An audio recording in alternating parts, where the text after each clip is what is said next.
my God, it has been, you know what?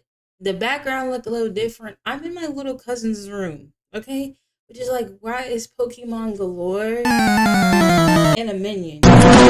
So it's like, what's up? I'm not gonna get too long into an intro because apparently to some of y'all, I yap a lot. Like I just be yapping. Like I get it. I be talking a lot because like I have a lot to say. I be nervous. It's usually the nervous jitters. All right, I'm getting nervous because I'm so excited for today's video. So let's go ahead and get into it. Hey y'all, it's your favorite baby face adult Money coming back at you with another video. Okay, we have a special video because, oh my freaking God. I haven't seen it yet, but I had somebody comment. I'm gonna put the screenshot that I was featured in Alex Bale, our homie Alex Bale's video. I'm excited because not only did he add 8 mini theories, so we're gonna react to those today, but he featured me in it. I don't know how long the clip is. I'm blind reacting to it, so me and you together are seeing it for the first time. I'm so excited because obviously we know that we are a huge fan of Alex Bale over here in the Sunflower Gang, so I literally was, I'll put the clip in. I literally said I wanted to be part of his videos, and now here I am. William, you lying, deceiving bastard. I didn't even realize that. But trust me when I say that what I've discovered this time is much. That should be me, not him, me. That's how I felt in that moment. Because I feel like I had a pretty decent reaction, you know? I felt like my reaction was cool. Oh, brother, this guy stinks! So, what we're doing today is going to react to the 8 mini theories. As we're watching the mini theories, we're going to go to the timestamp to where I'm at too. But once again, thank you, Alex, so much for featuring me. I'm thanking you now. I'm probably going to be thanking you throughout the video. I'm going to be thanking you for your content because, you know, we love you over here on the Sunflower Gang. Thank you so much. All right, before we get started in this video, I need you to like, comment, share, subscribe, and turn that bell so you know when I post. Without further ado, let's get started on the video. The SpongeBob conspiracy compilation with 8 mini theories, which we're reacting to the 8 mini theories. As you can see down here, bro, it's 4 hours and 37 minutes and 5 seconds. I'm not gonna sit here and react to that because the way I be talking is gonna be way longer than that. Also, we're still catching up on this side of YouTube with the theories. So we're gonna just skim through to each mini theory, but we're obviously gonna watch the SpongeBob conspiracy, like the intro and stuff. So yeah. Y'all get it. You already know what we're gonna do. And then we're gonna go to where I'm at, and yeah. Can you make more SpongeBob theories? Where's the new SpongeBob conspiracy? SpongeBob theory. Can you make more SpongeBob? More SpongeBob theories. Alright, I get it. Listen, I'm done making SpongeBob theories. I already gave you guys 8 big ones. And then I made a whole web series about not wanting to be the SpongeBob guy. I'm done, okay? But since we're wrapping up this SpongeBob chapter of my channel, and since I'm basically at 1 million subscribers, here's what I'll do as a final send-off just for you SpongeBob theory fans. This video is a compilation of my 8 previous SpongeBob conspiracies with no sponsorships, no film interruptions, no whining about not wanting to be the SpongeBob guy, except for the whining that I just did, and a bunch of brand new, never-before-seen content. These theories have new evidence that's been discovered, some corrections and responding to comments I've gotten, new ideas and directions for old theories, and best of all, 8 completely new, never before seen mini SpongeBob theories. I'll be sprinkling these new mini theories in after each of the main theories, and I'll also be ending all of my old theories with some thoughts on how I think they hold up today. And hey, after this, I'm still going to be making theories about other non-SpongeBob related topics, so make sure you subscribe to catch those. Let's begin this one final SpongeBob video with the very first SpongeBob theory I ever made, just for you very passionate SpongeBob theory fans that have changed my life. Thank you for everything. I hope you enjoy. Okay, so obviously this was one of the first ones we saw, and I think this is one of the first of my YouTube videos that ever took off. Like, this took off for me as far as like getting views. And I was like, what the freak? And I never wanted to be one of those reactors that just sit there and react and then just like farm views and subscribers because I reacted to somebody else's stuff and I just sat there and watched. No, commentary matters. So I know y'all be mad about me yapping, But look, I want to be a very, very, very, very person that when you react to something, I'm not just sitting here and watching. I'm adding my own commentary and thoughts to it. Because if we're gonna do cartoon conspiracies and reacting to them and even making some of our own, we're gonna make the yapping worthwhile, especially reacting to other people's hard work. Okay? Okay. I just wanted to get his intro out the way, so let's go ahead and go to the first mini theory. All right, so the first mini theory that we have is imagination mini theory. So here's a question I've been asked from the very start of making these SpongeBob theories. How is there fire underwater? It's probably one of the most obvious contradictions in this show, and the creators will usually go out of their way to draw attention to the fact that it doesn't make any sense. At least it's warm around the fire. Hey, if we're underwater, how could there be a... Whoever sent this obviously has no idea about the physical limitations of life underwater. Might as well throw these in the fire. This little joke right here is so, I know Alex is about to go into it, but it was so funny. Like, the writers know that this doesn't make sense. It doesn't make sense that there's fire underwater. In fact, like, they have a freaking fire, like, they literally have firefighters in Bikini Bottom. Does not make sense. So this little joke right here, I love the little, like, the little running gag joke right here of like, yeah, it absolutely, let's pay attention to the actual limitations and physics of water, but at the same time, let's burn these papers with a fire. Like, I love that so much. I too also wondered, why the heck is there fire underwater? Why is there a fire? Why are there firefighters in the Bikini Bottom? Why is this even a thing? So finally, I will give the people my answer to this infamous age-old question: how is there fire underwater? It's just a cartoon. I'm not kidding, that's actually my answer. SpongeBob is not the real world. It's a cartoon. It has its own cartoon logic where absurd things like fire being underwater can happen. But that doesn't mean there's nothing here to theorize about. Okay, I was about to say. Just because it's cartoon logic doesn't mean it's not still logic.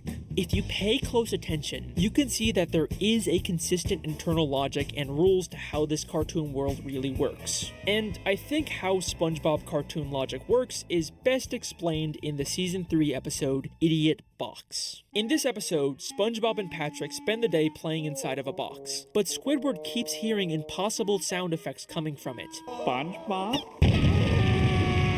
And how are they creating these sound effects? How are you two making those noises? Imagination. With their imagination. And this is key to understanding how the SpongeBob world really works. This episode tells us that anything that is imagined in SpongeBob can physically come to life. We can see this imagination rule in every single episode of the show. The most obvious example of this is when a character is thinking and a thought bubble appears above their head. But in SpongeBob, these thought bubbles are real physical things. Other characters can see and physically interact with them. Wait, hold on! My pen is out of it. So I love the idea that he's going with this. I figured, bro, the way my mind thinks when I think of the Bikini Bottom, or I think of SpongeBob in general, is just that it has infinite power. Like, they are just like superheroes or people that have these type of powers that go beyond our imagination and go beyond their own imagination to the point where they can imagine thought bubbles. Like, these are some powerful creatures. Even though cartoon theory in itself, yes. Like, SpongeBob, how many times did SpongeBob die? How many times did Patrick die? Can we talk about the infinite crap ton of explosions that randomly happen in the Bikini Bottom and they are alive the next day? Does anybody even die in the Bikini Bottom? How many times does Plankton get stepped on? Okay, we're talking about some, I wouldn't say immortal creatures, okay? So of course they have the power to imagine or with their mind create a fire. Like, it absolutely makes sense why their imagination is that powerful. It puts me in the mind of a child. Like, you never know what a child is thinking. Anything could be a little toy house, anything could be a car, anything could be food, because in their mind, that's what they're seeing. Imagination is powerful. They say the mind is as big as the sky. Anything that we think of could possibly be put into reality. But these little sea creatures have taken it to a whole nother level. So this goes to show that if you have an idea that can make you some money, it's not impossible, bro. Look at the Bikini Bottom, bro. They got thought bubbles coming out and everybody can see what they're thinking, which is kind of crazy. If you got an idea, go ahead and execute that. Go ahead and do it. Think. Plankton! You'll never get me formula, not even in a flashback. And he gonna be alive, literally, in the next couple of seconds. Like, this is what I'm talking about. Like, his whole organs, everything about him, his limbs should have died. He should have died. I know it's a cartoon, but it's just fun to think about it this way. Okay, let's have fun. That's why you're here. Have fun, be entertained. Let's go. Because things imagined in SpongeBob come to life. And this goes far beyond just thought bubbles. It explains how characters are constantly getting new props and costumes out of nowhere. Where did SpongeBob suddenly get this hat and sign? Where did he get this glove or all of these costumes that instantly appear and disappear? It's because SpongeBob is imagining all of these props. This can be used to explain almost every single absurd gag in this show. Wait, Patrick, you're supposed to let me win, remember? Oh, yeah. This is insane. Patrick is imagining himself getting beat up here. There was so many theories about that alone. I remember one time, like, somebody was like, oh, it's every time SpongeBob blinks or something, it's when Patrick gets hit. And I was a kid, trust me. I was a kid and I watched. I was like, no, it is not every time SpongeBob blinks where Patrick gets beat up. That's not what happened, bro. In my mind, if we're talking, okay, let's just talk about this specific situation right here. This, okay? Let's talk about this. If Patrick imagined himself getting beat up, he's a good friend. Let me tell you why. The reason he's a good friend is because he knew that the only way SpongeBob was to get into that club was for him to get beat up. Mind you, because they are best friends locked in tight like a booty hole. Sorry, lay locked in. He knows that SpongeBob cannot fight whatsoever. Look at his arms, just like me for real. But I've been going to the gym, so don't do me. So what did he do? He said, this is the ultimate way for SpongeBob to get into this club. If he beats me up without touching me. So let me imagine myself getting beat up so my friend can get into this club. Boom. And that is literally why Patrick did that. And you can't tell me otherwise. You can't tell me otherwise. So if we're taking imagination theory into play, this is why Patrick is a good friend. Not all the time, because Patrick done did some shady stuff. But in this moment, that's why Patrick was a good friend. You know, this was the best way, the ultimate way for SpongeBob to get into that club. Period, poo. And that's my theory. Patrick is imagining himself getting beat up here. Said it's gonna be a good one, just wait and see. SpongeBob is imagining the sun talking to him and burning his bedroom, and SpongeBob and Patrick are imagining that fire is able to exist underwater. And if you still don't believe me, look what happens when Patrick questions the logic behind the fire. Hey, if we're underwater, how could there be a... The moment they start doubting the logic of the fire, it disappears because they're no longer able to imagine it. This rule also seems to be limited by how imaginative each character is. Squidward, who never even got the idiot box to work, rarely ever manifests any imaginations, while SpongeBob, arguably the most imaginative character in the show, has created living characters like Doodlebob and Bubble Buddy using his imagination, both of which have— Bro, his SpongeBob's imagination is so strong to the fact that Bubble Buddy is still alive to this day. Oh my God! So if one day SpongeBob just like, wait, how's Bubble Buddy still alive? He dies. So I think out of all the SpongeBob characters, Bubble Buddy is probably the only one that might actually die. If SpongeBob stopped thinking about Bubble Buddy dies. If you think about it, like, oh my freaking God. But I love this because the moment you started questioning, or Patrick started questioning the fire, it disappeared. The moment logic came into the picture, imagination went out the window, creativity went out the window. But I think that's so cool because if you think about it, when you grow up, you stop thinking that way, or you stop playing with toys, or you literally look at the world for reality. You look at the world for what it is. That's why when you look at kids, you're like, I wonder what they're thinking about. Or well, at least I do. But if you look at kids, if you ever had that thought, I wonder what they're thinking about and I wonder what they see. So regardless, if a kid gives you a shoe and tell you it's a telephone, do not under no circumstances tell them it's just a shoe. No, you say hello. You better answer that shoe phone, because they see a freaking phone. So that means you see a phone too. Who cares if it's a shoe? They know they're gonna put it on their little foot later on. Who cares? That's when logic step in. Oh, I gotta go outside. I need to put my shoe phone on. Me personally, I don't think anybody should lose their childlike imagination, their childlike mind. Don't lose that.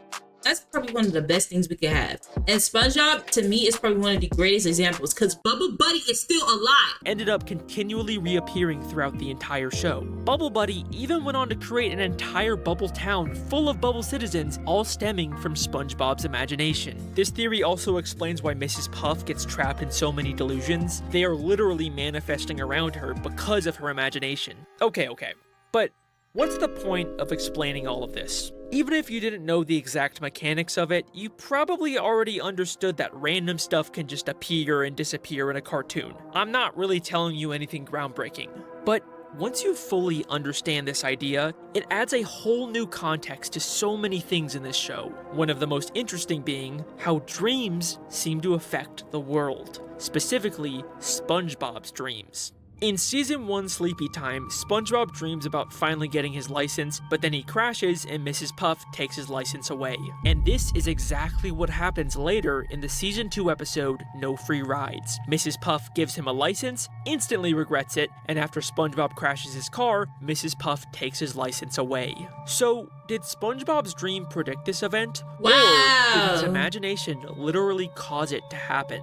Okay, you're not convinced yet? Don't worry. This is far from the only instance of this happening. In Season 2 Procrastination, SpongeBob dreams about his pineapple burning down, which happens later in Season 9 Gary's New Toy. In Season 5 Roller Cowards, he dreams about crashing on a Glove World roller coaster. And then it happens in Season 10 Don't Wake Patrick. Even dreams we don't see come true. In Squids on a Bus, Squidward becomes a bus driver for the day, and SpongeBob says this. I've always dreamed one day I'd board a bus and see you driving it. Now, I already know what you're gonna say. SpongeBob's a very long-running show. A lot of these basic plots were bound to happen eventually, right? You know, it's like how The Simpsons can predict the future. But in Season 4's Fear of Krabby Patties, SpongeBob dreams about everyone in the Krusty Krab turning into giant killer Krabby Patties.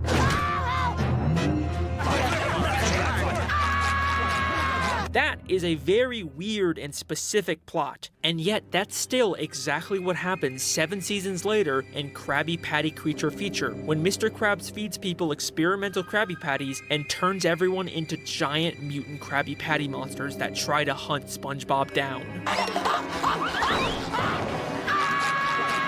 It seems like all of SpongeBob's dreams eventually manifest into real life because of the unlimited power of his imagination.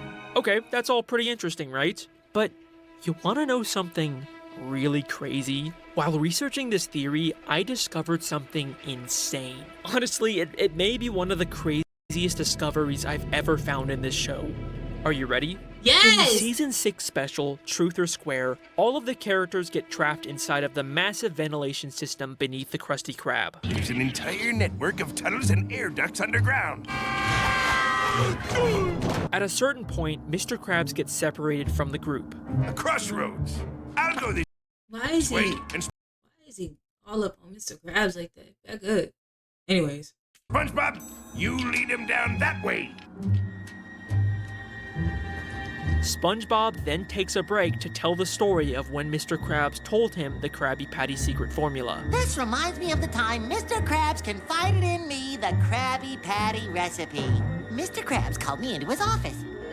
And then something really strange happens. After the story, we cut back to the group, and Mr. Krabs is somehow back with them after previously being separated.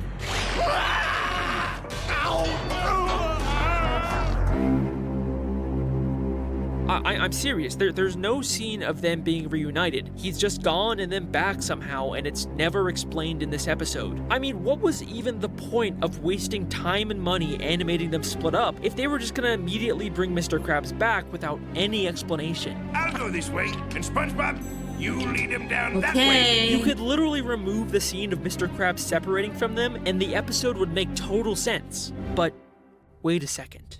Look at how SpongeBob's story ends. You can never tell another living soul. Wait, hold on! Plankton! You'll never get me formula, not even in a flashback. Since we're thinking of how strong his imagination is, I'm going to say this before maybe me and Alex are locked in, and maybe, you know, I'm thinking that maybe Mr. Krabs is still stuck in the air ducts. Since SpongeBob's imagination is so flipping strong, Mr. Krabs recognized that that Plankton was trying to get the formula, obviously rolled him up into a little plankton ball, threw him, and maybe climbed out of the bubble and ended up being right there. So technically the real Mr. Krabs is still stuck in the air ducts. Now that's just my thoughts before we get into what Alex has to say. I genuinely think that Mr. Krabs is probably in the air ducts or dead. And because SpongeBob's imagination is so freaking strong, the Mr. Krabs in the air bubble ended up being the Mr. Krabs in their current reality in this episode. Maybe. But that's just my thoughts. Imaginary Mr. Krabs from inside of the thought bubble grabs Plankton and throws him down a vent. And when we cut back, Mr. Krabs is suddenly back sitting with the group. The obvious explanation is that this isn't the real Mr. Krabs. This is still the imaginary Krabs from SpongeBob's story who came to life. And the real Mr. Krabs is still somewhere lost inside of the Krusty Krab vents, and they never switched back. The Mr. Krabs they escape with is not the real Mr. Krabs. And every time we see Mr. Krabs after this season 6 episode, he's actually a fake imaginary doppelganger. And the real one is still trapped beneath the Krusty Krab somewhere. It's the reason why Mr. Krabs in later seasons has become such a one-dimensional character, going from someone who was cheap but still genuinely cared about his employees and family to a one-note cartoon villain. It's because he actually was replaced by a flat, imaginary imitation of the original. And I know what you're gonna say, there's no way SpongeBob would imagine him to be that way. Well, think again. Show me what you got. Look at me. I'm Mr. Krabs. I love money. Every night I tuck me wallet in and tell it a bedtime story. Ooh, what's that you say? Me Oh my God. Needs an operation? I'll do it myself and save a nickel. That'll do, SpongeBob. And that is the imagination theory. 7 more mini theories left. Woo! Well freaking done, Alex. Well freaking done. One of the best theorists ever. Because yes, it absolutely makes sense. It really does make sense. And once again, like we said, SpongeBob's imagination is so freaking strong that the Mr. Krabs in the thought bubble became the Mr. Krabs in the current reality of SpongeBob, which makes sense. And Mr. Krabs in the air duct is probably dead. So I take back what I said. Possibly people in the Bikini Bottom or creatures in the Bikini Bottom could die. Could die, okay? All right, let's go ahead and go to the next one. Which? Spooky, scary skeletons and shivers down your spine. Okay. So, there's this viral image that's gone around the internet that points out a really funny detail about this show. There seems to be a frightening number of miniature dead human skeletons in SpongeBob. And it's a really funny observation, but it's also really strange because why are there a bunch of mini dead human skeletons in SpongeBob? Like, the animators already have a generic design for a fish skeleton. Why are they going out of their way to make these human skeletons? They're obviously much more detailed and harder to draw. And this is something we see in both early and modern SpongeBob. Well, I think the television theory actually provides a pretty good explanation for this. We know there's tons of human scuba divers secretly currently filming the show, and it even looks like some of them are fish-sized. And we know there is shrinking technology in this show, so like I've already said, I think it's fair to assume that humans shrunk themselves down to better film these characters undetected, which explains why we see so many tiny human skeletons. They're the crew members who sadly passed away during the filming of SpongeBob. They are deep underwater after all, it's not the safest place for humans to be. And that's about all I had to say about this topic. It's not actually that interesting. I probably wouldn't have even bothered making this separate mini theory if it wasn't for a very interesting piece of SpongeBob history that was recently made public. The original SpongeBob Pitch Bible, the document created by Steven Hillenburg in 1997 to pitch the show to Nickelodeon, was just recently finally made available to the public. And it is full of fascinating early ideas and concept art for the show. But what's interesting to me is that much like the show itself, the Pitch Bible is presented like a fictional in-universe report from a team of deep-sea divers discovering Bikini Bottom for the first time. An afternoon ascent into the deep crystalline gulf, which plummets from the island's coral base, revealed a natural wonder which had so long eluded the eyes of mankind. We had indeed found SpongeBoy, which was the original name for SpongeBob. There before us, glistening in the glow of our dive lamps, sat a submerged treasure unlike any other in the world. We were afforded a first-hand glimpse into the character of SpongeBoy and his world. It's crazy that even the Pitch Bible for this show has lore. If this doesn't prove the television theory, I don't know what does. But there's something in this Bible that I always thought was a little strange. On page 12, there's a dedication section. It describes one of the first expeditions to Bikini Bottom taken by a deep-sea diver named Bucky Leavitt, using a new and untested diving suit, which ultimately imploded from the undersea pressures. Bucky died, making the only known map of Bikini Bottom. It is to Bucky and his pioneer spirit that we dedicate this research. It's kind of a strange thing to include in a pitch for a kid's show, of all things. The story seems to be inspired by Benjamin Leavitt, the inventor of the suit shown in this photo, but there's no record of him ever dying during an expedition. So it seems like this story about Bucky was completely made up just to add more lore to the show. So it then begs the question, if he is a character in this universe, where is Bucky's body? Could he possibly be one of the human skeletons we've seen throughout the show? Well, we know Bucky died in his old prototype diving suit, so I think his body would probably still be inside of it. So the real question is, do we know of any diving suits in Bikini Bottom? And yes, we do. We see it almost every episode.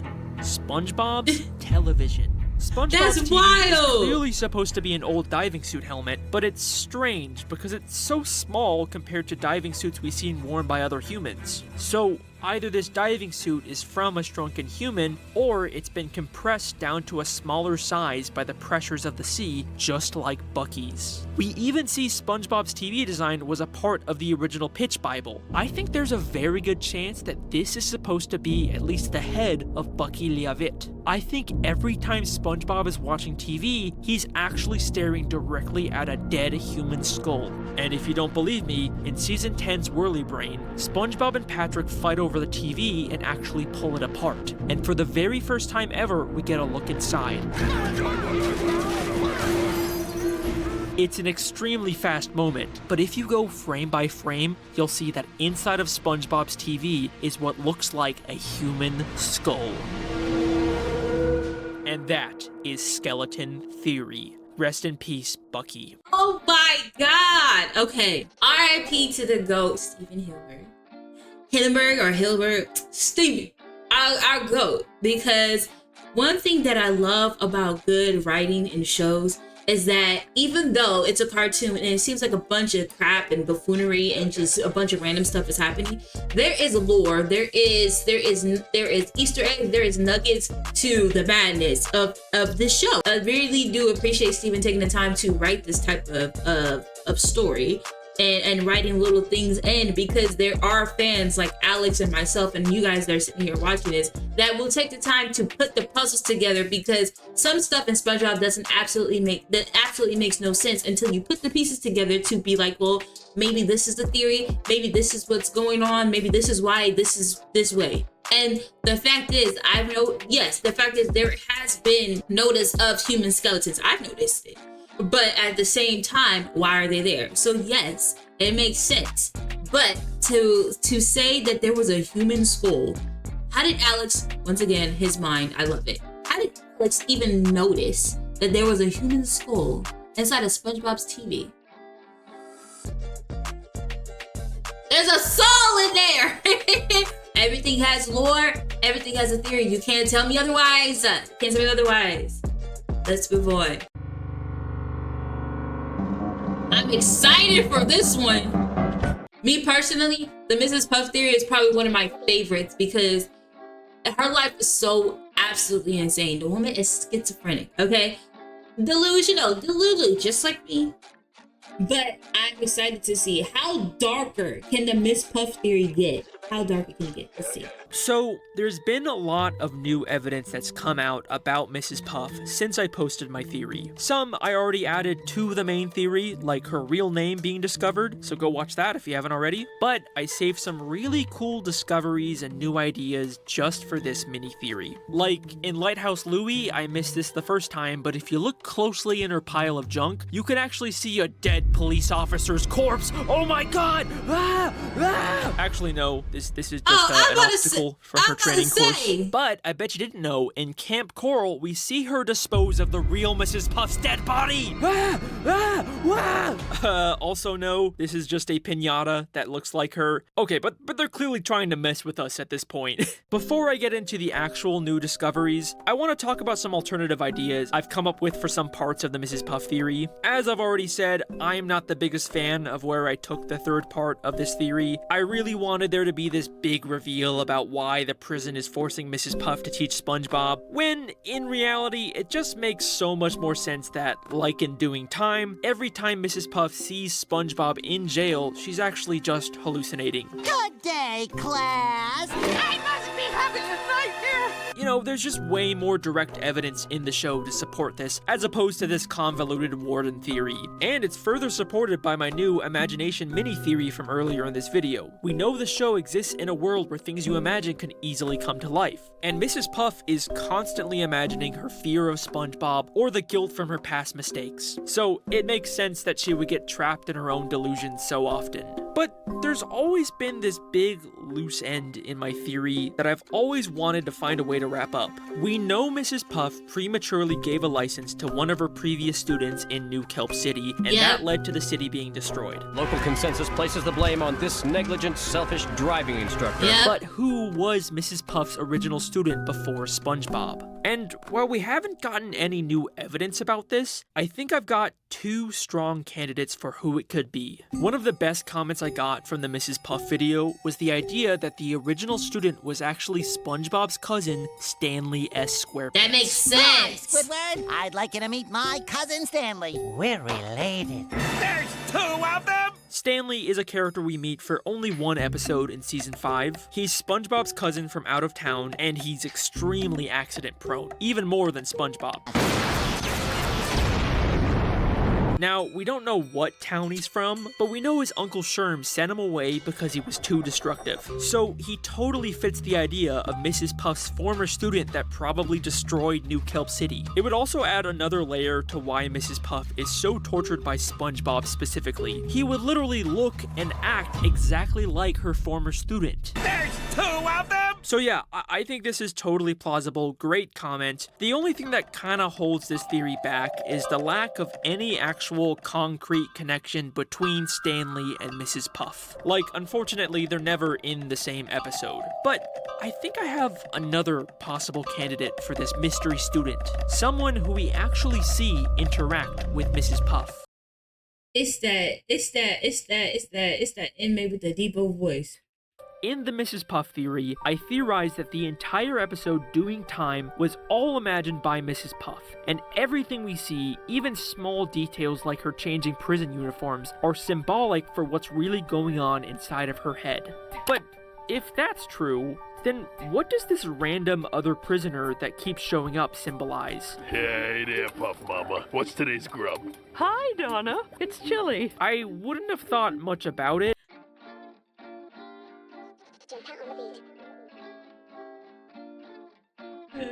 Bro, what the freak? freak, bro. Look at Donna, bro.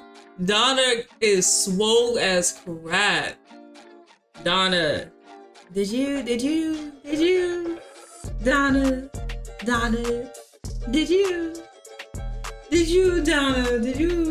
you? Donna, happen to live another life, Donna? That's what it's giving, Donna. But you Donna now, I guess. Bro, when I was a kid, this part used to make me laugh. Cause like, why is Donna's voice so deep? Like, that's a hefty voice, okay? If it wasn't for this very interesting moment where she returns at the end of the episode. Oh, it's just my imagination again. So what's for dinner tonight, Puff Mama? Chili? I think this could be implying that Donna is Mrs. Puff's original student. We see her drive. Oh my god, it makes so much sense. Because what the freak was this scene? But it makes so much sense. So you was the one that drove Miss Puff crazy? Like she wrongfully gave you your license and you over here destroying cities? Donna? And the cops are after Donna because Donna out here doing crazy junk. But it falls on Miss Puff because she's the one that gave Donna the license. So, I mean, Miss Puff, you still kind of... But oh my god. Oh my god. That makes so much sense. That makes so much sense. This is like a huge regret for her. Heard you. Driving Mrs. Puff's boat in a free fall crash, just like her old student probably also did. Wow. And then she literally gets replaced by SpongeBob. So what's for dinner tonight, Puff Mama? Chili? Chili! Forget it. Just like how he actually replaced her original student. So yeah, I think both Donna and Stanley are pretty good candidates for the original student. Stanley is a bit more thematically fitting, but Donna actually has some direct evidence in the show. So yeah, I could see it being either of them. But that's all just tying up loose ends. The real reason I decided to cover Mrs. Puff again in this mini-theory is because of two major new developments in recent SpongeBob episodes. The first is in the season 13 episode, Arbor Day Disarray. In this episode, Sandy I'm sorry, I'm a little cold. Gives everyone trees she grew, and we get this scene between Mrs. Puff and her tree. I love talking to someone who knows how to keep a secret. I can finally tell someone what really happened when I pulled that job in Shell City. What really happened when I pulled that job in Shell City?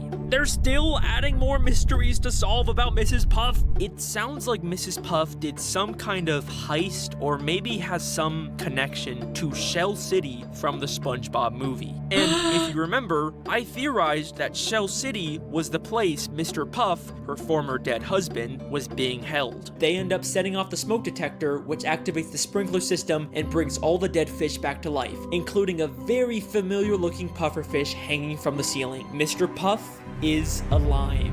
So, is it possible this job is somehow related to Mr. Puff? Well, before we get into that, there is one more new development we need to talk about. In the season 14 episode, Hysterical History, for the very first time ever, we actually do get to definitively see Mr. Puff when he was alive. Bikini Bottom's own titan of industry, Mr. Puff, ran the first successful boat assembly line. So, this episode is just a bunch of flashbacks from Bikini Bottom's history, and we learn that Mr. Puff was actually a wealthy businessman who ran a boat factory. And Sandy later confirms that this is all actually true. This isn't just a story SpongeBob made up. Now, Mr. Puff looks and sounds a lot like Mrs. Puff. Speed up, line number 5. And the other flashbacks in this episode seem to be about ancestors of our main characters. So maybe this is actually supposed to be just a relative of Mrs. Puff, not her dead husband. But remember, Mrs. Puff is not originally from Bikini Bottom, and we know her last name isn't really Puff, it's Blowfish. So this is most likely her former husband, Mr. Puff, before he died. And unfortunately, this does seem to disprove my Mr. Puff theory, because he clearly looks very different than the pufferfish we see in Shell City. But even if this pufferfish wasn't Mr. Puff, I don't think I was wrong about Mr. Puff being at Shell City. The fact that he's shown as a dried up, hanging pufferfish with googly eyes is way too similar to be a coincidence. And then there's the fact that they just confirmed Mrs. Puff has some sort of history with Shell City specifically. I think Mr. Puff was abducted and taken to Shell City, but the reason why we don't see him in the SpongeBob movie is probably because he was already sold to someone else by that point, meaning he was unfortunately never saved by SpongeBob. So that leaves us with one final question. What was the job Mrs. Puff pulled at Shell City, and what does it have to do with her husband's death? Well, my first guess is that this job was some sort of rescue mission to save Mr. Puff from Shell City and she failed, but listen to how she talks about it. I can finally tell someone what really happened when I pulled that job in Shell City. Whatever happened at Shell City, she's happy about it. In fact, it's kind of a sinister, nefarious happiness. What really happened when I pulled that job? She's not devastated that her husband was lost forever. She's happy about it. I never really considered this before, but could Mrs. Puff actually be responsible for her husband's death? Did Mrs. Puff kill her husband? Now, let's play some devil's advocate here. What would be the reason Mrs. Puff, besides her being, like, literally clinically insane, what would be the reason for her unaliving her husband? To me, let's do it this way. Maybe Mr. Puff was holding out on some money because he was a big time like automobile factory owner, right? Maybe he was cheating her out of this money. Maybe if it was part of her idea. Who freaking knows? Maybe, possibly. I don't know. Possibly. Something could have happened, okay? Where they, like, you know, she was being cheated out of her money. And because of that, you know, people in industries, people don't play about money. People will do some crazy things about money, which means they will you over their money. And maybe that's why Mrs. Puff did that. Maybe he was abusive. Maybe he wasn't loving. Who knows? Who freaking knows? Who knows? The rich ain't so nice, okay? And maybe Mr. Puff was not a nice rich man, nonetheless. That does not mean she should have unalived him. That's not the case. But let's just say that was her reason. Now, she could just be straight up and down sinister. Maybe she wanted the money. Maybe it was all his idea. And she knew that she wasn't gonna get no money. It was like, you know what? I'm gonna take you. I'm gonna unalive you because I want that life insurance. Because if me and you together, that means something gonna happen to you. I'm still gonna get your money, and I'm gonna get your factory too. Either way, she gonna get paid. And maybe baby girl buy her coin. Let's see. I mean, we know Plankton sold Neptune's crown to Shell City. I just wanted to say thanks again for selling me the crown. I sold it to a guy in Shell City. So it does seem possible to arrange for this kind of thing to happen. And Arbor Day Disarray ends with Mrs. Puff's tree ratting her out to the police. No way it snitches. I got a lead on that Shell City job. I gotta go.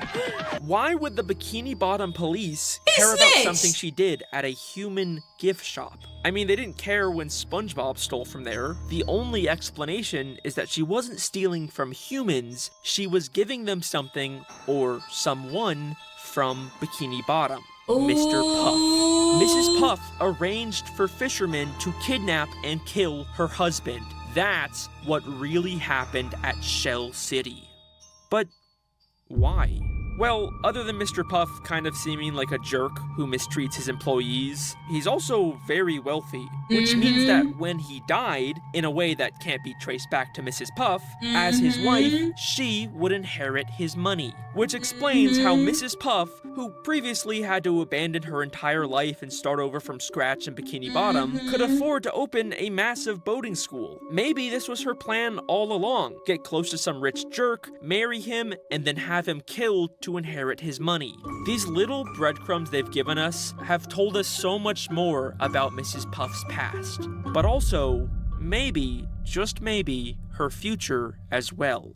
Mr. Puff was portrayed as a greedy, unethical capitalist who only cared. Look, like I said, Mrs. Puff was about her coin, which is probably part of the reason why she dated Mr. Krabs, because he had money. But now, and ooh, there might be a theory about that too. So what is their relationship? Is she really into him? Is she really into Mr. Krabs? Because once again, he has money. He has money. But to me, I don't know, Mr. Krabs is like a blabbermouth. You know, somebody that can't be trusted. Like if I was Mrs. Puff, I would be playing a long game, right? I'd be playing a long game, okay? This man got money, which I'm very aware of because the man dropped so many bags on Mrs. Puff because she's a material girl, okay? To me though, I think she's playing a game. Either she's playing a game to see if she really wants to take the relationship to the next level, or because Mr. Krabs is so well known, and this would be basically like a repeat of Mrs. Puff's behavior and pattern as far as the men she dates. Because I look at her as somebody that only date and marry people with money. So maybe dating Mr. Krabs would then put her on the radar to the cops because like, okay, you're dating another wealthy man because Mr. Krabs owns the best restaurant in the entire Bikini Bottom. Of course, he's well known.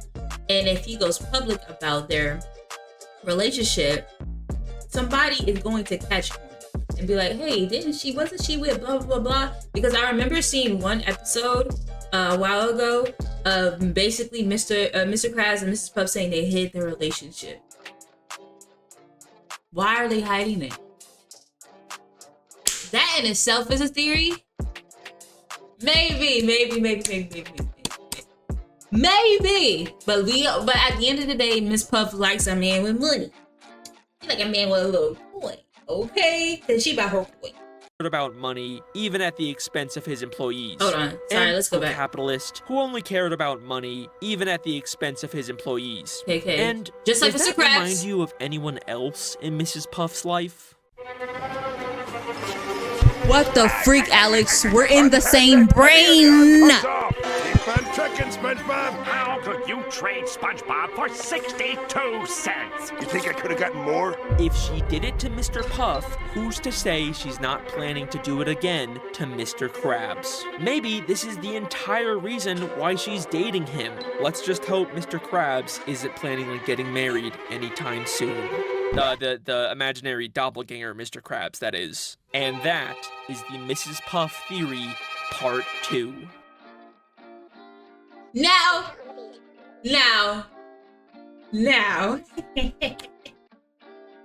if there's more meat on this little theory between Mrs. Puff and her dating life, and if Alex don't do it, I might take a stab at that. I might take a stab at that theory because me and Alex are in the same brain right now when it comes to SpongeBob. And if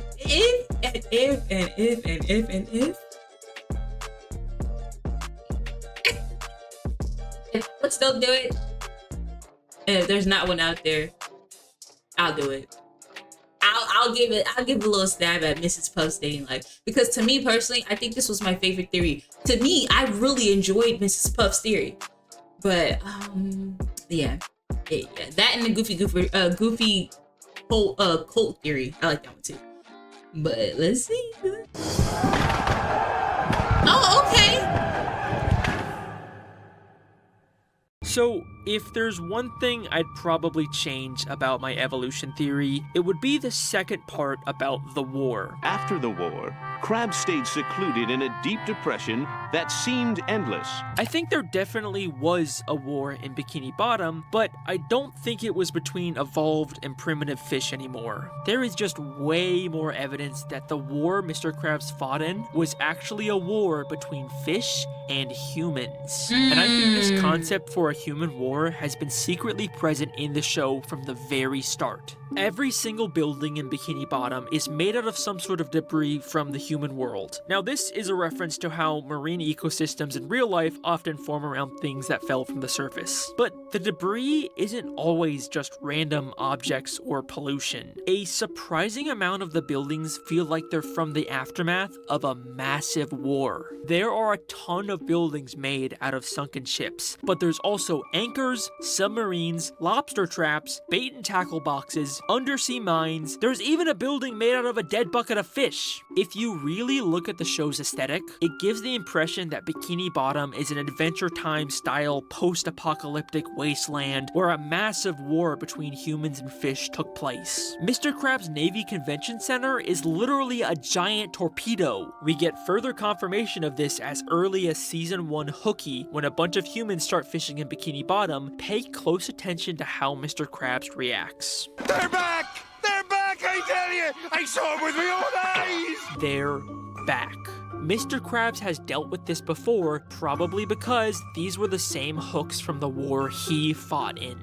So the war isn't necessarily like, you know, okay, obviously it's not like humans going down there and fighting fish. The war is just simply humans invading the ecosystem of the Bikini Bottom. So obviously Mr. Krabs have seen people or fish getting taken up by the hook. So if you think about the days that, you know, I know in certain parts of the world, they literally have sports where they fish, or they literally have days dedicated to a bunch of people fishing. So I believe that the war is definitely like if you were like humans literally just going fishing. That's kind of crazy though, because imagine how traumatizing that is to fish. One hook is scary, but a bunch of hooks at one time and each human is trying to get a fish because it could be some type of competition because they have fishing competitions. Imagine how traumatic that is to the fish in the Bikini Bottom. Casually chilling, you see some bait, you're like, oh, well, you know what? This can't be weird because this is the Bikini Bottom. Nothing bad ever happens in the Bikini Bottom. You bite the bait, you're looking at your friend bite the bait and your friend just gets taken up out into the ocean. And so, seeing that, they probably had to see friends die or even trying to like get their friends off the hooks, which is why some of the people or some of the veterans, why there's some of them are mangled, you know?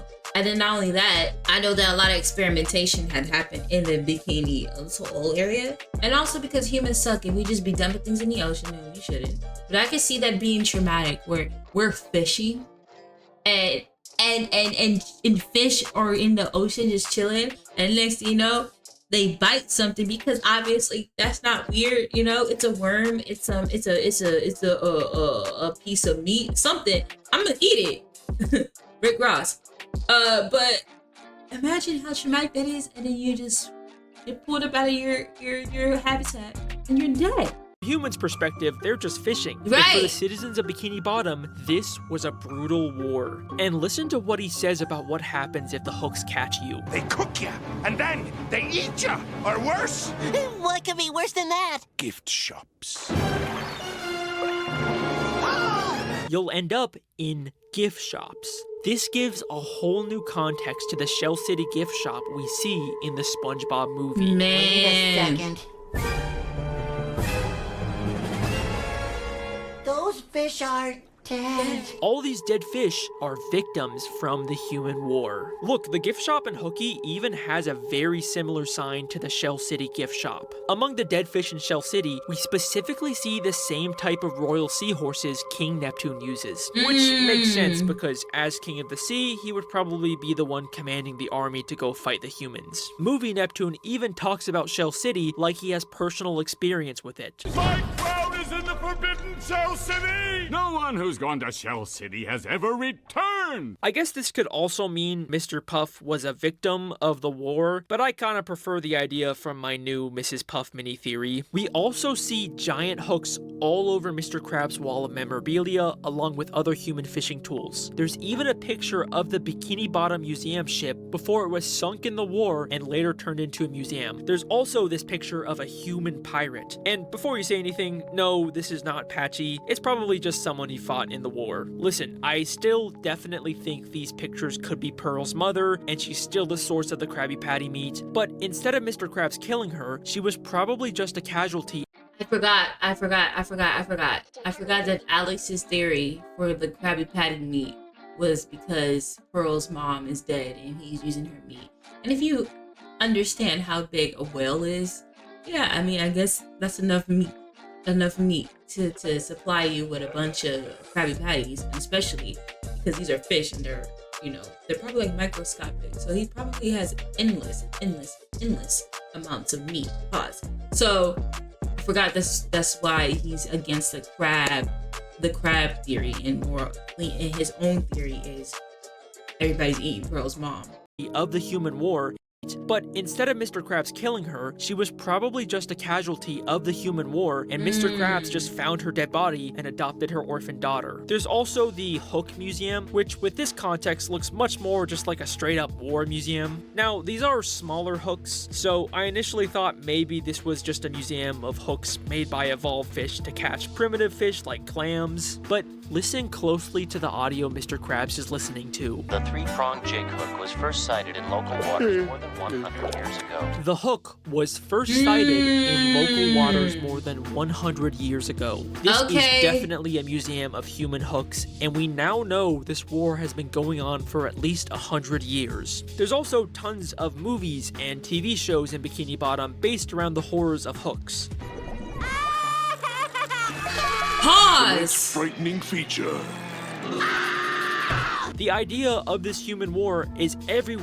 They gotta stop showing that. That looks kind of crazy. The idea of this human war.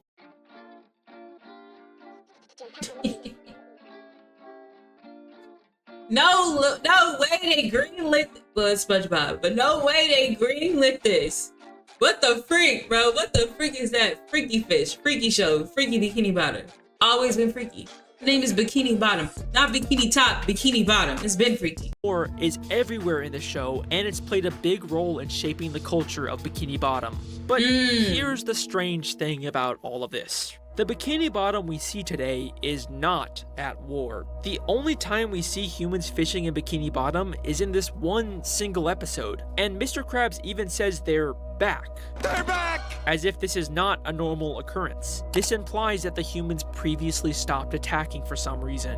So what ended this great human war that lasted for at least 100 years? Well, clearly humans and fish have a much more peaceful relationship now. The entire SpongeBob SquarePants show is made by humans with the help of certain fish, including Mr. Krabs, who used to fight against them. What if the reason why the war ended was because of this show?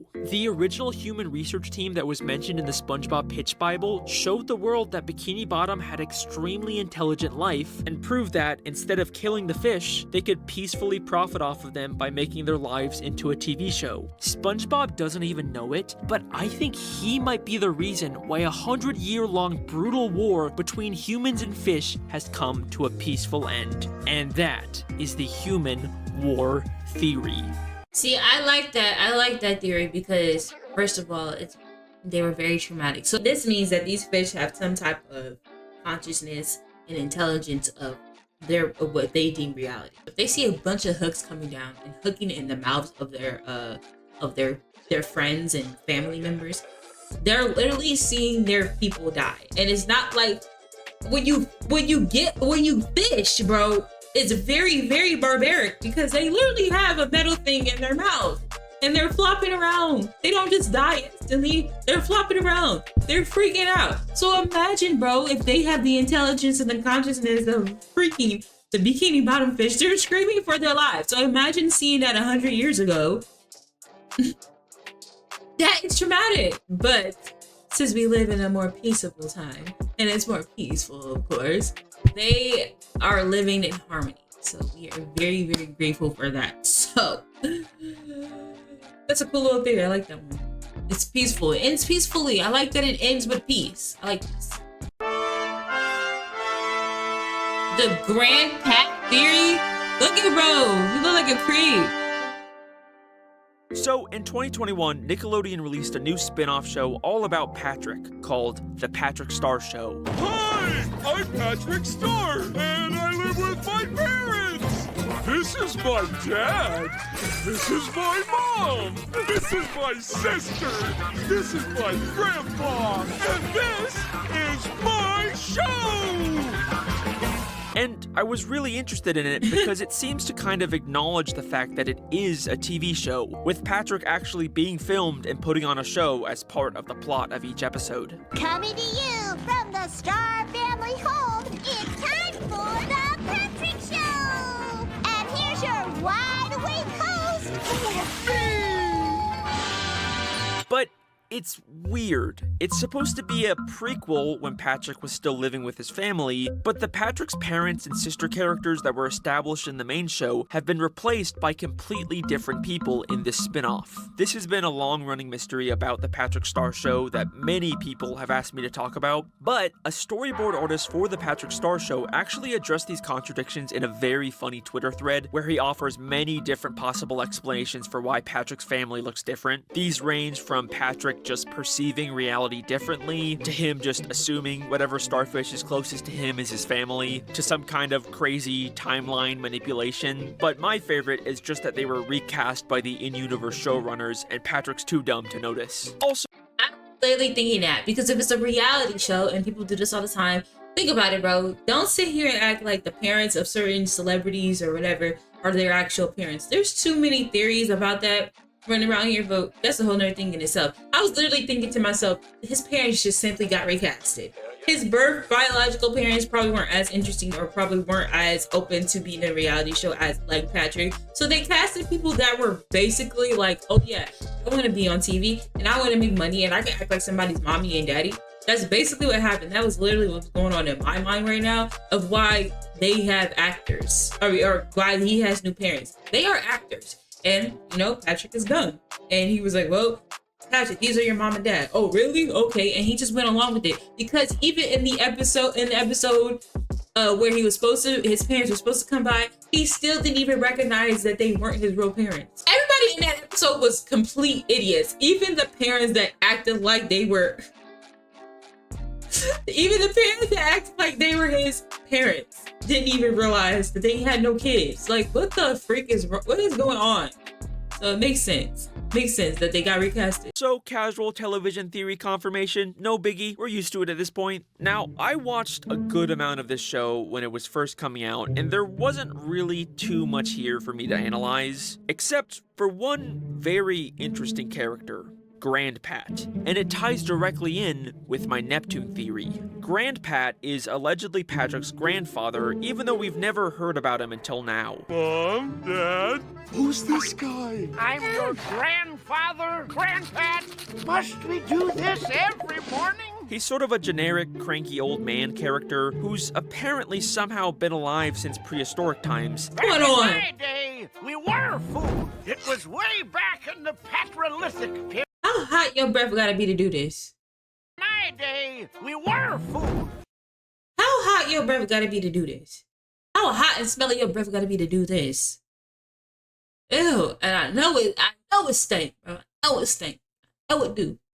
It was way back in the Patrolithic period of early cave stars. But he's not really that notable or interesting of a character, or that's at least what I thought, until I noticed something strange in the episode Squidina's Little Helper. Sounds like we're doing a puppet show. Follow me. Oh, he's so cute! Clowns all over the house. As characters move through a crawl space in Patrick's house, one of them briefly opens the door and finds a weird secret room full of Roman architecture with GrandPat inside. Who's a hungry boy?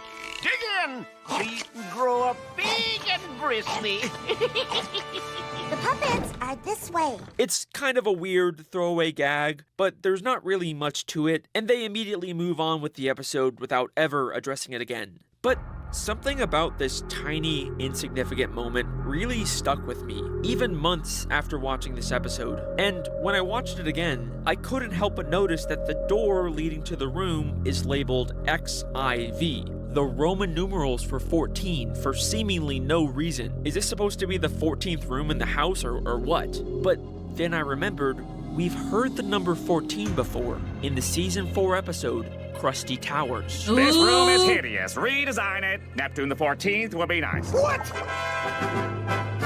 King Neptune is also referred to as the 14th. Is it possible that there's some sort of connection between GrandPat and King Neptune? I mean, that's even the way you would write a king's ordinal number, with the Roman numerals XIV. Also, the room is full of fancy royal Roman architecture, and the way GrandPat is relaxing and eating grapes like a king. Hear me out, hear me out. Is it possible GrandPat is King Neptune? We know Neptune has the power to change the way. Alex, I'm with you. I'm with you. I'm trying to follow you. Hey.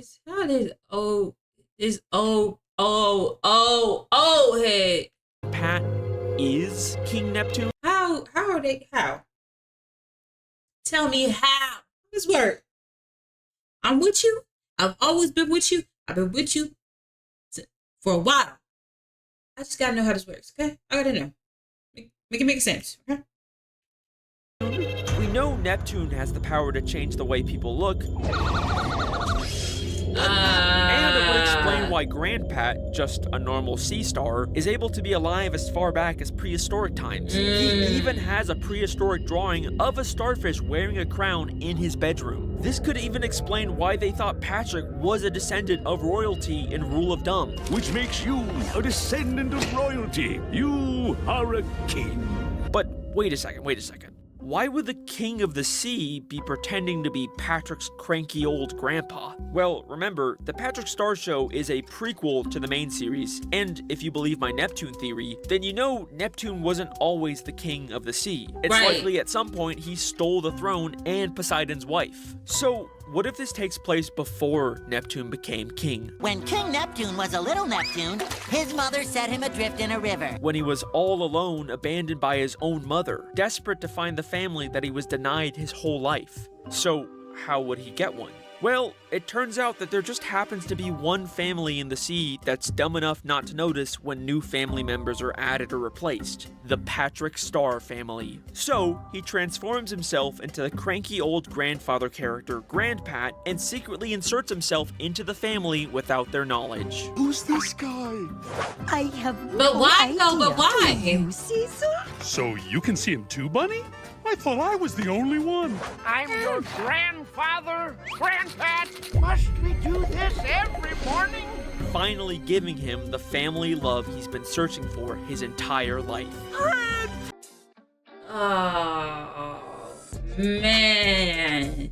So Neptune out here camouflaging as an old head so he can feel loved. And it makes sense because he got the power to turn anything into anything, any creature, anything. Like he basically can just turn anything to anything. Which means obviously he can transform himself into an old head so he can feel the presence of a loving family.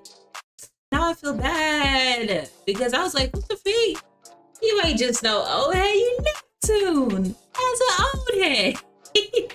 Oh, that's kind of sad, but I like Alex? This is why we mess with Alex. This is why we mess with Alex, okay? We love you.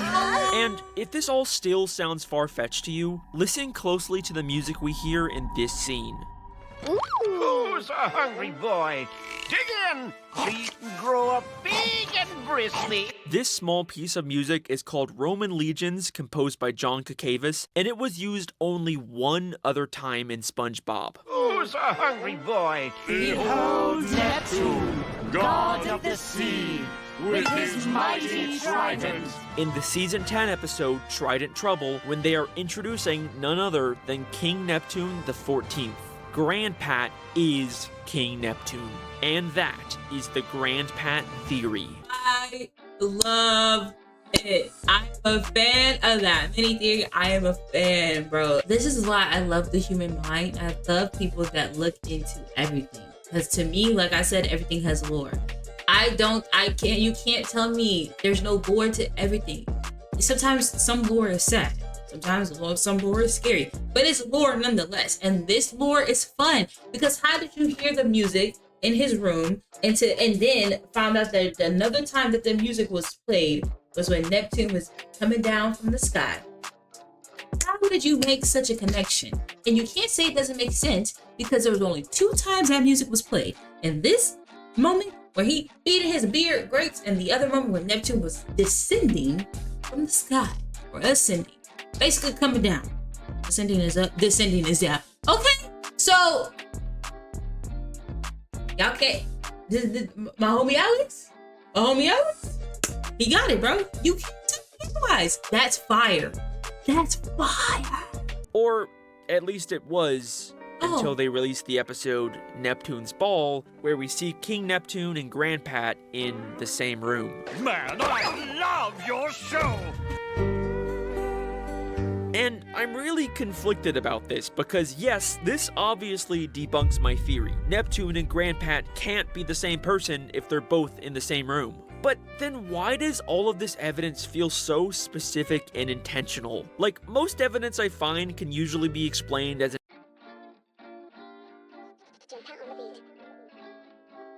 You still my homie, Alex, but I gotta understand why. I gotta understand why. an Easter egg or a coincidence, but like, I can't think of any other reason why this random room would have the Roman numerals 14 on it. Maybe this was something they were setting up but changed their minds about, or maybe there's some sort of time travel shenanigans going on, because we know Patrick's family has a time machine in this show that they use all the time.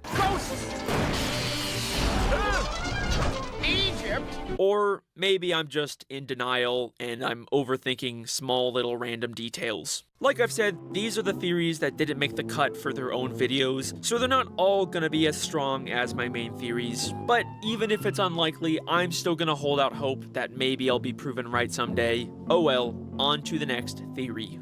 Hey, Matt, Alex. To me, it sounded like it was good. Okay, it sounded like it made sense. There was so many evidence. Neptune has the power to transform any object or any person into anything, including himself. There was only 2 times that video was made, that music was played, and also Neptune was given, Neptune was basically thrown down the river and raised by aliens.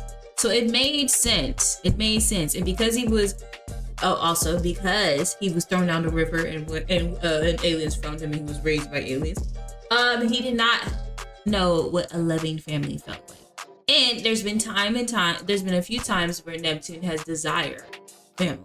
So to me, Alex, I ain't mad at it. That episode was just kind of thrown out there where they're both in the same room at the same time, which means the theory doesn't work. But I'm still a fan of the theory. I am. Okay, you guys, so we are close to the part where I'm featured into this. So I'm featured 2 hours 58 minutes 28 seconds. So we're gonna watch, let's see, this one and see what happens. Okay, That he has gone past the point of no return and becomes a goofy goober. Now, this is normally when I pretend like the video was over and then surprise you with a last minute twist, but I don't need to pretend this time. If you think this entire video has been insane rambling and none of this could possibly be intentional, well then just for you, I have saved my best piece of evidence for last. Are you ready? While SpongeBob sings the Goofy Goober song, we cut to him standing on the world and getting abducted by a UFO. And even the UFO's lights make a pattern of red, yellow, red, which is eerily similar to the Goofy Goober UFO that has 2 red cherries with a yellow banana in the middle. And that is the Goofy Goober alien death cult theory. I don't even know what to say. We lost him. We lost Patrick. We lost him and Patrick. They're done, bro. It's over. Yup, they got him. They got him. Patrick, they got you, gang.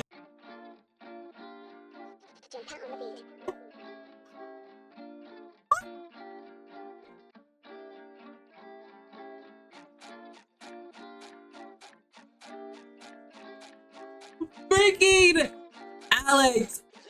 I said it. Like, I want to be on Alex's video. Oh, look at me. And Alex's video, one of the last videos. Look at this. That's me. Yeah. I thought I was gonna cry. I'm probably not gonna cry. But I thought it was. This is so cool. Alex, thank you.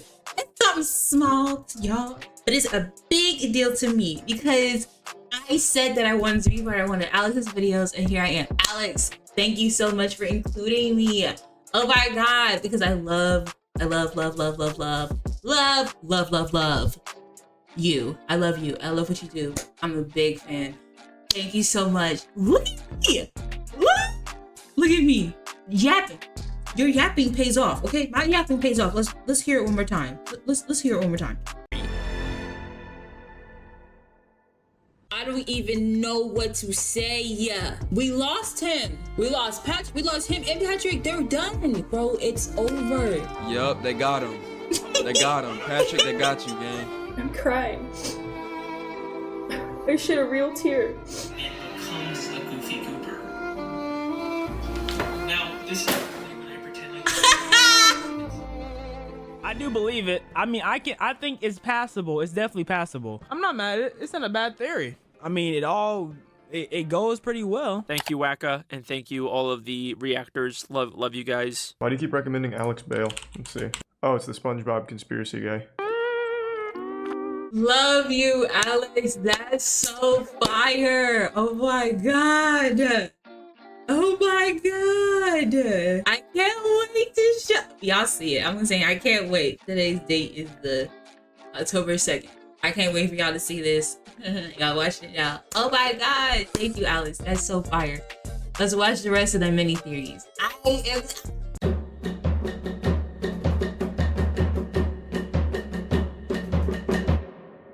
Period.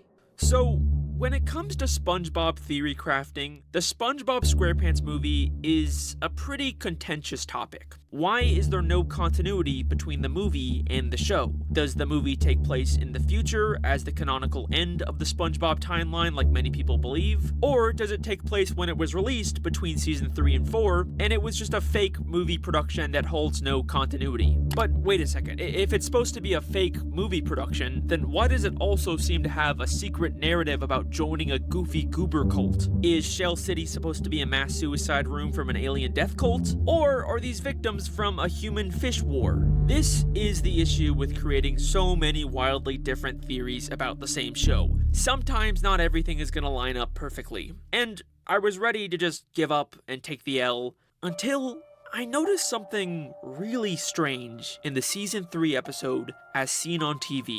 In the beginning of this episode, we find out Mr. Krabs has hired Squidward to direct a Krusty Krab commercial. We're shooting our first ever Krusty Krab commercial. I got Squidward organizing the whole thing. He's, you know, artsy. What the? This looks expensive. But when he sees the production Squidward put on is way bigger than he would need for just a tiny commercial, he scraps the whole thing and shoots a lower budget one himself. But there is something very strange about the production Squidward was directing. Squidward's set has a second Krusty Krab, just like the SpongeBob movie. Well, how do you explain that? A second Krusty Krab? What inspired you to build a second Krusty Krab right next door to the original? Okay, that's a weird coincidence, but whatever. But that's not all. Squidward's production also has the same giant leg with a heel and fishnet stockings that Patrick wears at the end of the SpongeBob movie. You mean to tell me that Squidward has some part to play in creating the SpongeBob movie? Is that what you're saying, Alex? Okay. Try, keep moving. You know what? Like, they're not exactly the same, but you gotta admit, this is starting to feel a little too specific to be a coincidence, right? Is it possible the production Squidward directed for the Krusty Krab commercial was actually the in-universe production for the SpongeBob SquarePants movie? This episode came out in 2002, which is the same year the real-life SpongeBob movie began production, and the similarities don't even end there. In the background, we can see a fish dressed with almost the exact same hat, as bandana, and Dennis. boots as Dennis, the hitman Plankton hires in the SpongeBob movie. He's a vicious, cold-blooded predator! It's clearly not the same guy, but listen to what Squidward says when we see him. Mr. Krabs, everyone needs an understudy. What if this is Dennis's understudy. Oh my We also see Mr. Krabs' God. understudy, who could be the stand-in for him while he's frozen for most of the movie. And then we see a guy in a giant tomato costume, and what I assume is another guy in a giant Krabby Patty costume. And I think they're supposed to be the Patty Wagon, and they're just doing some kind of visual effects that would require people to be in the suits. But regardless, there is an undeniable amount of similarities here. I think there is a very good chance that this is the actual in-universe SpongeBob movie production. But yes, and then there possibly, I think, is one of the greatest ways, because like I said, I love Steven, R.I.P. to the GOAT. This is great writing, because since the movie and this episode came out in the same year, it could be quite literally just some Easter eggs to letting us know that are going to look deep into certain episodes, like Alex, that there was a movie going to be created. This is a whole giant hint to a movie that's supposed to be created in the coming up year. This is like Easter eggs and hints to a movie coming up, and certain elements of the movie, certain elements of the episode end up being in the movie, because obviously it takes time to put things together. But that is kind of fire. I love that idea, and like I said, I love Alex's mind. You to literally be a big fan and to look at every detail to even put this together. And the fact that it came out in the same year kind of makes sense too. But if that's all true, then why are they pretending like this is all just a commercial for the Krusty Krab? We're making the commercial, Mr. Krabs. Well, remember, in my television theory, most of the characters don't know they're inside of a semi-scripted TV show or movie. It's a big secret the showrunners are keeping from them. So obviously they would want to come up with some sort of cover story to keep this production a secret from the unaware characters like SpongeBob. Squidward even has SpongeBob bury himself in this episode to keep all the behind-the-scenes production a secret. What are you doing, lad? Squidward said I could help by burying myself. So that means Squidward is not only a spy who's part of the television theory cover-up, but he's also the director of the SpongeBob SquarePants movie. Period. And I know that sounds a little strange. Why would they choose Squidward, of all people, to direct this movie? And even if he was chosen for some reason, does this movie really feel like it was something Squidward made? Like, one of the main things we know about Squidward is that he is such a self-obsessed narcissist who glorifies himself in all of his art. So why would a movie he directed be any different? Well, what if I told you it's not? In the SpongeBob TV show, Squidward is treated like this loser punching bag of a character. Don't say anything, Squidward. Remember your karma. But in the SpongeBob movie, for the first time ever in all SpongeBob media, Squidward is kind of presented in a surprisingly flattering way. He's the one who's given the promotion of new Krusty Krab manager because apparently he's so much more mature and responsible than SpongeBob, despite us obviously knowing how little care or effort he puts into his job. And when the entire town is dumb enough to wear Plankton's mind control helmets, Squidward is the one character who's smart enough to see through the ruse and figure out Plankton's entire plan. You may have hoodwinked everyone else in this backwater town, but you can't fool me. You set up Mr. Krabs. You stole the crown so Neptune would freeze him and you could finally get your stubby little paws on the Krabby Patty formula. But you made one fatal mistake. You messed with my paycheck, and I'm gonna report you to the highest authority in the land, King Neptune. Like, does that not sound like something Squidward would add to the movie to make himself look better? He even gets this really great monologue at the end of the movie to wrap things up, and it makes him seem so inspiring and poetic. After going on your life-changing journey, you now realize you don't want what you thought you wanted. What you really wanted was inside you all along. Of course, it gets cut off by a joke, and he doesn't actually win against Plankton, because this is still the SpongeBob movie at the end of the day, and he probably didn't actually write it, but he still manages to make himself look really good, and it's because Squidward Tentacles directed the SpongeBob SquarePants movie. But to me, it makes sense. Like, you would think, oh yeah, like why wouldn't Squidward make himself like the main character? Why wouldn't he go along with the journey? No.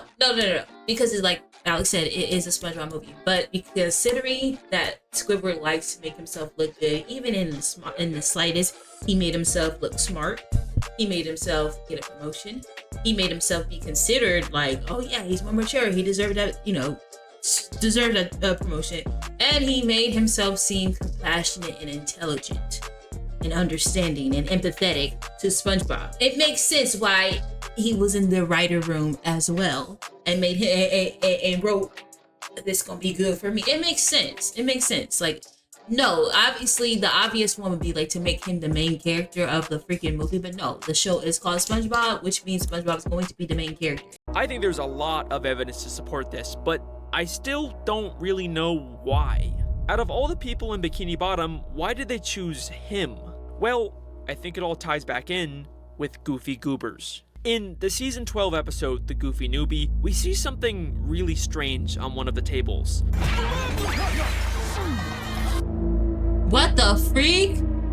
A Goofy Goober ice cream that looks exactly like Squidward. Now, I noticed this back when I was first making my Goofy Goober theory, but I never really knew what to do with it. It's just this really weird background detail that makes no sense. Squidward isn't even in the episode, and we've never seen him have any interactions with Goofy Goobers. But remember, what is the one thing we know about the things Squidward creates? He always makes them in his own image. He does this with all of his art. So if Squidward was to make ice cream, I think this is what it would look like. So this kind of implies that Squidward does have some kind of connection with Goofy Goobers. Either he works there on the side and literally made this ice cream, or Goofy Goobers made it in his likeness because he's some sort of important member of the organization, sort of like how cults will get celebrities to join them. And if Squidward is a member of the Goofy Goobers cult, it explains why there's this secret underlying narrative about the cult in the SpongeBob movie. It's like they got the director of the movie to include some kind of subtle propaganda about how joining Goofy Goobers is the only way to set yourself free. This isn't literally a mass suicide room, but it was an intentional similarity made by Squidward to promote the cult's ideology. In fact, I think this also explains why Squidward was chosen by the showrunners in the first place to direct the movie. See, the thing about shows and the thing about stuff like this is that you can literally connect it to reality, right? Because if you look at politicians and if you look at how, you know, basically what's going on with Kamala Harris and Donald Trump, they always pick a celebrity to advocate, to vote for them, or push their agenda or whatever they feel like, this is what I'm about. I need you to basically be appealing to a larger demographic to vote for me. Squidward is like a Beyonce to like a Barack Obama. You know what I'm saying? Like, you need votes, okay? A lot of us do not vote in this world, okay? They don't. To gain a bigger and broader audience or a widespread of voters, you need to appeal to them, which is why celebrities or certain people are cozied up with these politicians, and also for some freak nasty stuff that's going on. We see you, Diddy. But you know that they cozy up to these specific politicians, and the politicians cozy up to these celebrities, so they can be appealing to the audience, so they can get more votes. Whatever agenda or whatever piece of their agenda they want to be pushed, obviously they're going to need a face to help push it. Squidward is the face of Goofy Goober to help push the Goofy Goober but that's what they do in the real world. If you pay attention, they always pick, even the black community, okay? Even the black community, they always pick somebody. Who is the most popular black person that we can get on this campaign so we can get some votes? They hand pick it, okay? And they're like, oh yeah, I'll sing and I'll dance and I'll make a public service announcement to vote for you, or to vote in general, so black people can vote for me. Like that's basically how it is. Squidward, a little pawn in the game. I see you trying to push the Goofy Goober cult agenda. Not only is Goofy Goobers heavily featured in the SpongeBob movie, but there's also this weird implication that they had some kind of behind-the-scenes influence over it. Bear with me for a second. About halfway through the movie, we get a classic SpongeBob title card with the French narrator speaking. Meanwhile, But instead of the usual generic background, it's clearly Goofy Goober themed, despite the scene having nothing to do with Goofy Goobers. I think Goofy Goobers, being a multi-billion-dollar organization, helped fund the in-universe SpongeBob movie in exchange for having some influence over it. Not only were they able to include all this subtle cult propaganda in the movie, but they had the power to choose a director from their organization to include this narrative. And they chose Squidward Tentacles to become the director of the SpongeBob SquarePants movie. And that is the Squidward director theory. Simple. Squidward is the Beyonce to the Barack Obama. Okay? Like that's basically what he is. Squidward is Beyonce. And that's the only time Squidward and Beyonce will ever be associated with each other. Period. Alright, on to the next theory.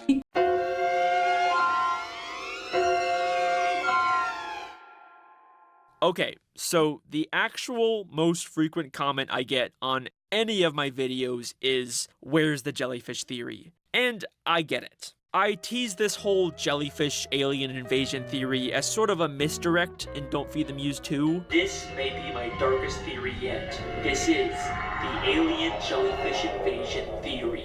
The idea was that the plot of the theory was actually foreshadowing the plot of Don't Feed the Muse, but a lot of people still really wanted to see that theory. Scary. And I still get comments about it to this day, and for good reason. I was definitely clickbaiting you guys there. And to be completely honest, I only chose that topic because it lined up so well with the film I was making. I didn't actually have There's so many spoilers right now. But now that I've really looked into it a bit more, I do think there's actually a surprising amount of things to say about this topic. I think it might actually be one of my best mini-theories in this video. So finally, here is the long-awaited alien jellyfish invasion theory. Let's get into it. Aliens have invaded Bikini Bottom and taken the form of jellyfish. One by one, they replace the citizens of Bikini Bottom with identical clones, slowly taking over the population from within. Throughout the entire show, there have been hints of these alien jellyfish secretly controlling people and pulling the strings from the shadows. This may be my darkest theory yet.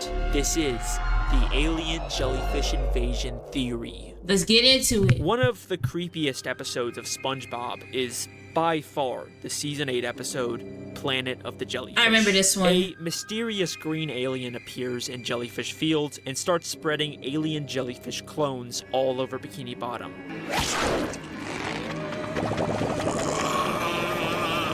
By getting the people to wear the alien jellyfish's hats, one by one they kidnap and replace the citizens of Bikini Bottom with identical clones. This whole episode is very much a parody of the Invasion of the Body Snatchers films. Eventually, SpongeBob discovers the weakness of the aliens is none other than mayonnaise, and he uses it to kill the aliens and set everyone free. But how free are they, really? Afterwards, Mr. Krabs decides to resell all the remaining alien goo as a new Krabby Patty condiment. Freaky clone jelly relish!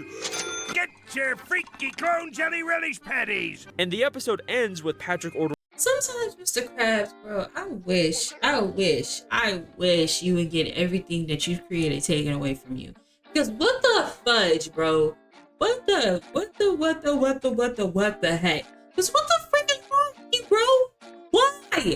Why do you do that? He is no different than people out here that these big corporations that we shouldn't be eating this food, but let's be honest, bro, a Whopper sounds really good. Chicken McNuggets sound really amazing. And freaking Dairy Queen is really good. All of those places are really good. Are we gonna stop eating them? Possibly at some point. Maybe we all should really just turn our backs on it. But no, we're not. But this is insane because there's a lot of companies that cut corners just like this crustacean right here. That's crazy. Ordering one of these patties, but without mayonnaise. I'll have one relish patty. Hold the man. We're left on this cliffhanger where Patrick might still very well be an alien clone. And that's it. It's been 11 years since this episode came out, and there has been no continuation of this story since then. So, is Patrick an alien? Are the Jellians still somehow around, secretly plotting another takeover? Well, before I answer that, I can actually tell you exactly where these aliens came from. The background of the title card for this episode shows a barren alien planet, but we've actually seen this exact planet before. In the season 4 episode, SquidBob Tentacle Pants, Sandy is experimenting with a new teleportation device and accidentally sends SpongeBob and Squidward to an alien planet for a few seconds. Oh, snap! Here goes nothing. The exact same background. The exact same alien planet we see in the Planet of the Jellyfish title card. Now, the aliens we see on this planet don't really resemble the Jellians, so at first I thought maybe the Jellians were originally just a different species somewhere else on this planet, but then I noticed in the background we see this orange and yellow ringed planet that isn't present in the Jellyfish title card. Planet of the Jellyfish is obviously a parody of Invasion of the Body Snatchers, and in that franchise, the aliens invaded Earth because their original home planet was dying. So what if this planet was the original homeworld of the Jellians, but just like an Invasion of the Body Snatchers, the planet died sometime between SquidBob and Planet of the Jellyfish. Whoa. And that's why the jellyfish invaded Earth. The spots on the planet even look like a jellyfish. Okay, so that's where I think the Jellians came from, but where are they now? Is Patrick actually an alien clone at the end of Planet of the Jellyfish? No, he's not. And not because I just claimed he was a robot. The Jellian clones all have black eyes and act in a very obviously alien way. And Patrick here looks and acts completely normal. But then why does he ask for a Krabby Patty without mayonnaise? Well, maybe it's as simple as he just doesn't like mayonnaise. Also no, and it's not I'm about to because say of this scene. Is mayonnaise an instrument? It's because of I was going to say that. I was like, no, because he clearly likes mayonnaise because he said it's mayonnaise an instrument. But that doesn't necessarily mean that he likes mayonnaise. He's just asking if mayo is an instrument. But continue. The way the season 4 episode Hocus Pocus ends, when SpongeBob somehow figures out how to perform real magic and Patrick asks SpongeBob to do this. Hey SpongeBob, I'm still hungry. Will you turn me into a jar of mayonnaise so I can eat myself? Patricka, mayonnaise. Patrick could have asked SpongeBob to turn him into literally any food, and he chose mayonnaise. Mayonnaise is his favorite fucking food, which means there is no way he would ask to hold the mayo at the end of Planet of the Jellyfish unless he was being controlled by the Jellians, at least to some extent. So even if he's not a full-on alien clone, I think he is being affected by the Jellian goo he ate, but in a much more subtle, dormant way. It's kind of like how rabies has evolved to make people afraid of water because the virus spreads faster without it. The Jellian goo is subconsciously making people avoid mayonnaise in order to keep itself alive. Now, there are little hints that maybe these Jellians are still around, influencing people in future episodes. Gary, Sandy, and even Patchy all mention later that they don't like mayonnaise. Gary hates mayo. I don't like mayonnaise neither. Hardy, you know I don't like mayo. And there was this shaman guy in season 9 that had a jellyfish on his head, but you know, other than these random one-off moments, that's kinda it. So maybe there. But let's just get the elephant out the room. Get the elephant out the room. Address the elephant in the room. Mayonnaise is nasty. If you like mayonnaise, by all means. I got a cousin. Well, cousin-in-law, bro. Our cousin-in-law. Shout out to you, Q. Love you. Likes mayonnaise sandwiches with Doritos in between. You cannot tell me that is the worst form of eating ever. And don't let me get me started because I don't like tomatoes. But don't let me get started on those that eat tomato and mayonnaise sandwiches. What is actually wrong with y'all that like mayonnaise as sandwiches? Like mayonnaise as mayo as sandwich? Like I don't get it, bro. That's nasty. That's disgusting. You can't possibly tell me that you genuinely enjoy mayonnaise. If I eat mayonnaise, you can't tell me it's on the sandwiches. Because I know they put stuff like mayonnaise on burgers and stuff. Don't tell me it's on there. Because if you tell me it's on there, I'm going to taste it and I'm going to all over the place. Okay? Don't tell me it's on there. And don't put too much. Because if you put too much, I'm going to all over the place. Okay? It's smelly and it's disgusting. Get it away from me. But, you know, other than these random one-off moments, that's kinda it. So maybe there is a secret jellyfish invasion going on, but like I said, I chose this theory because it fit the film I was making, not because there's any smoking gun evidence to prove it all. I mean, it's not like there's a whole convention of people wearing jellyfish hats, right? Oh, yeah, I forgot about these guys. Okay, what you got to say? So, in the Season 2 episode, I'm Your Biggest Fanatic, we're introduced to the biannual jellyfish convention, where all the jellyfish enthusiasts in Bikini Bottom can meet up and enjoy their hobby. Wow, I can't believe it. We're actually here at the biannual jellyfish convention. Jellyfish are awesome. Now, there were people wearing jellyfish hats here before the jellyfish invasion episode, but it's maybe like 10% of the people. But 4 seasons after Planet of the Jellyfish, we get an episode called Jolly Lodgers where we see the convention again, and literally like 99% of the people there are wearing jellyfish hats now. Huh. I guess it just got a little more popular, you know, I guess it's not that weird. But not only does the convention seem a lot bigger, but there's some interesting new activities going on. We got increasing your sting endurance, get buff jellyfishing, do you want to be a jelly, totally legal? Maybe that's just like a little suspicious. And just listen to the way these people talk now.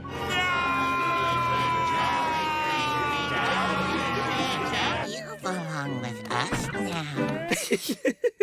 Okay, these guys are Jellians. They even surround Squidward in the exact same way the Jellians surrounded SpongeBob and Sandy. Look, the creators literally recreated the shot. I'm not crazy, these guys are fucking Jellians. And we even see people still wearing these jellyfish hats after the convention. In one of the newer episodes in season 14, we see a random fish wearing a jellyfish hat, even though he's not. What? With the Bikini Bottom and all these cults. You got the Goofy Goober cult and now you got the alien cult. What is going on?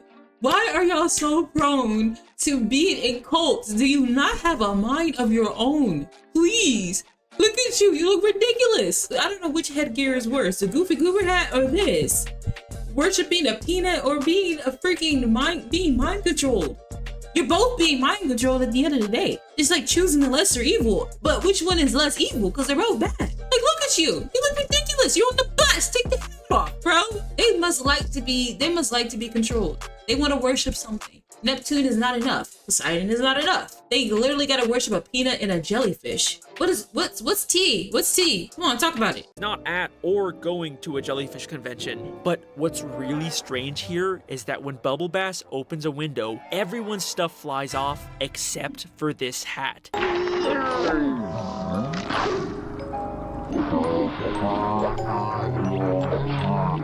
It is really stuck on there. It really feels like there is some kind of alien clinging to his head. We also see Kevin's fan club, the Jelly Spotters, again in season 14, except now they've all got jellyfish hats, and they've replaced their leader, Kevin, with Patrick. He got kicked out of...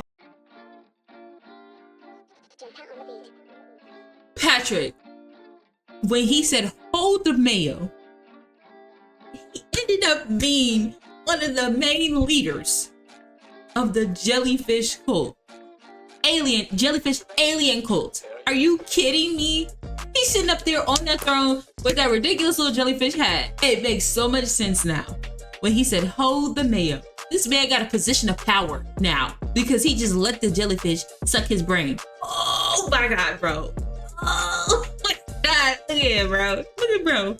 And they've replaced their leader, Kevin, with Patrick. Look at him! He got kicked out of the club years ago! Which kind of makes sense since Kevin can't really wear a jellyfish hat since he's got that thing on his head. I didn't know this was a hat. It wasn't. So they got someone else who the aliens could actually replace to be in charge. It makes sense. The Jellians are back, and they're using this convention to secretly add people to their alien hive. Oh my God. Collective. In fact, I'm even pretty sure that they successfully replaced Squidward in this episode. Throughout this episode, Squidward is trying to escape this convention, but they keep cornering him and even force him to wear a jellyfish hat.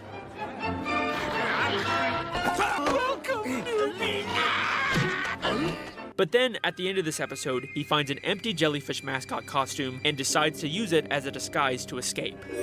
Say, if I put that dumb thing on, I can sneak out of here without anybody knowing it's me. And it pretty much works. He manages to get away from everyone else. I've got peace and quiet.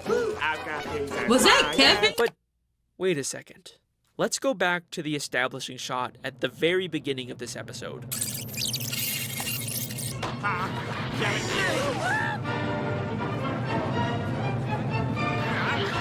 Do you notice anything strange here, other than the stuff I've already pointed out? The Krabby Hidden in the Patty. bottom right corner is the jellyfish mascot Squidward will eventually put on. But if that's the case, then why can we already see Squidward's feet coming out of it?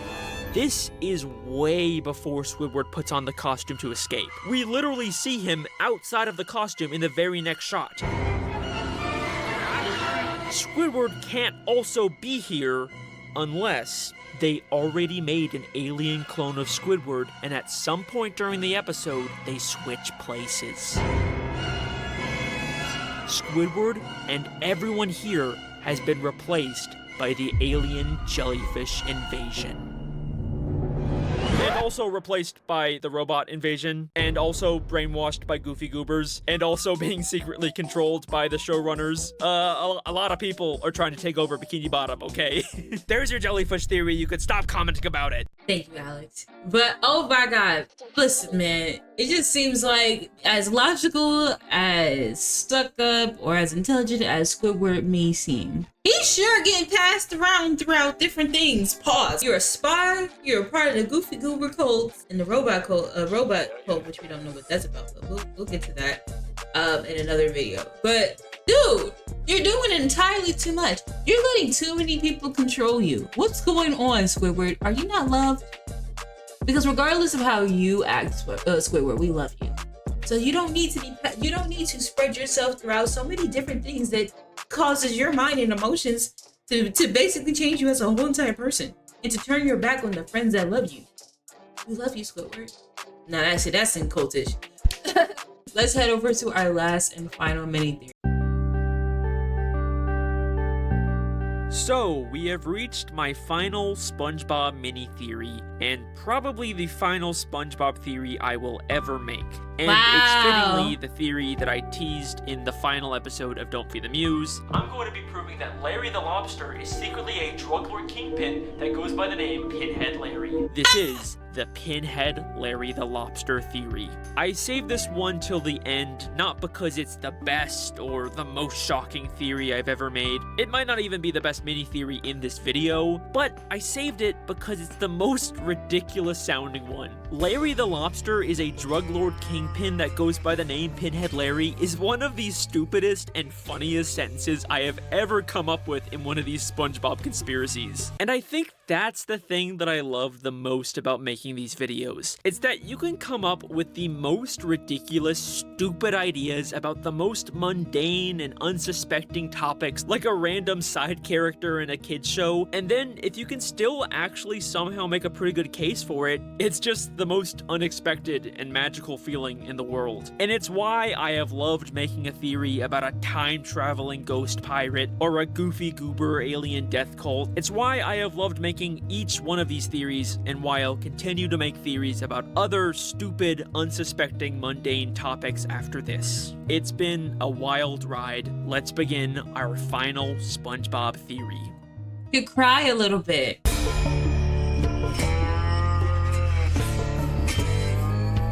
Not Breaking Bad.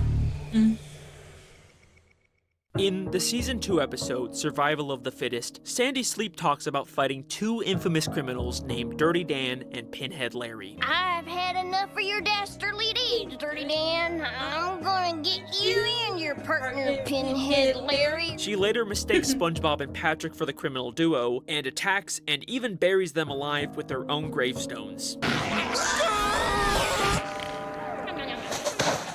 It's obviously an iconic episode, but I've always wondered who exactly were Dirty Dan and Pinhead Larry. All right, Pinhead, Your time is up. Who you calling Pinhead? Were they real people, or were they just someone Sandy made up? Are they legendary outlaws she heard about, or someone she actually fought from her past? It's a hard question to answer because they're really only mentioned in this one episode. The best we get later on is the words "Dirty Dan was here" written in graffiti on the back of the gym. Or that's at least what I thought. Until I saw the season 11 episode, Shopping List, where SpongeBob and Sandy travel to a snowy mountain and we briefly see them pass by two graves labeled Dirty Dan and Pinhead Larry. So we know they were definitely real people. Now, in the episode, Sandy seems kind of familiar with this area, and these are the exact same graves she recreated for SpongeBob and Patrick. So this seems to be implying that her dream was actually based off of a real memory of her fighting and killing Dirty Dan and Pinhead Larry here. What the fudge? Except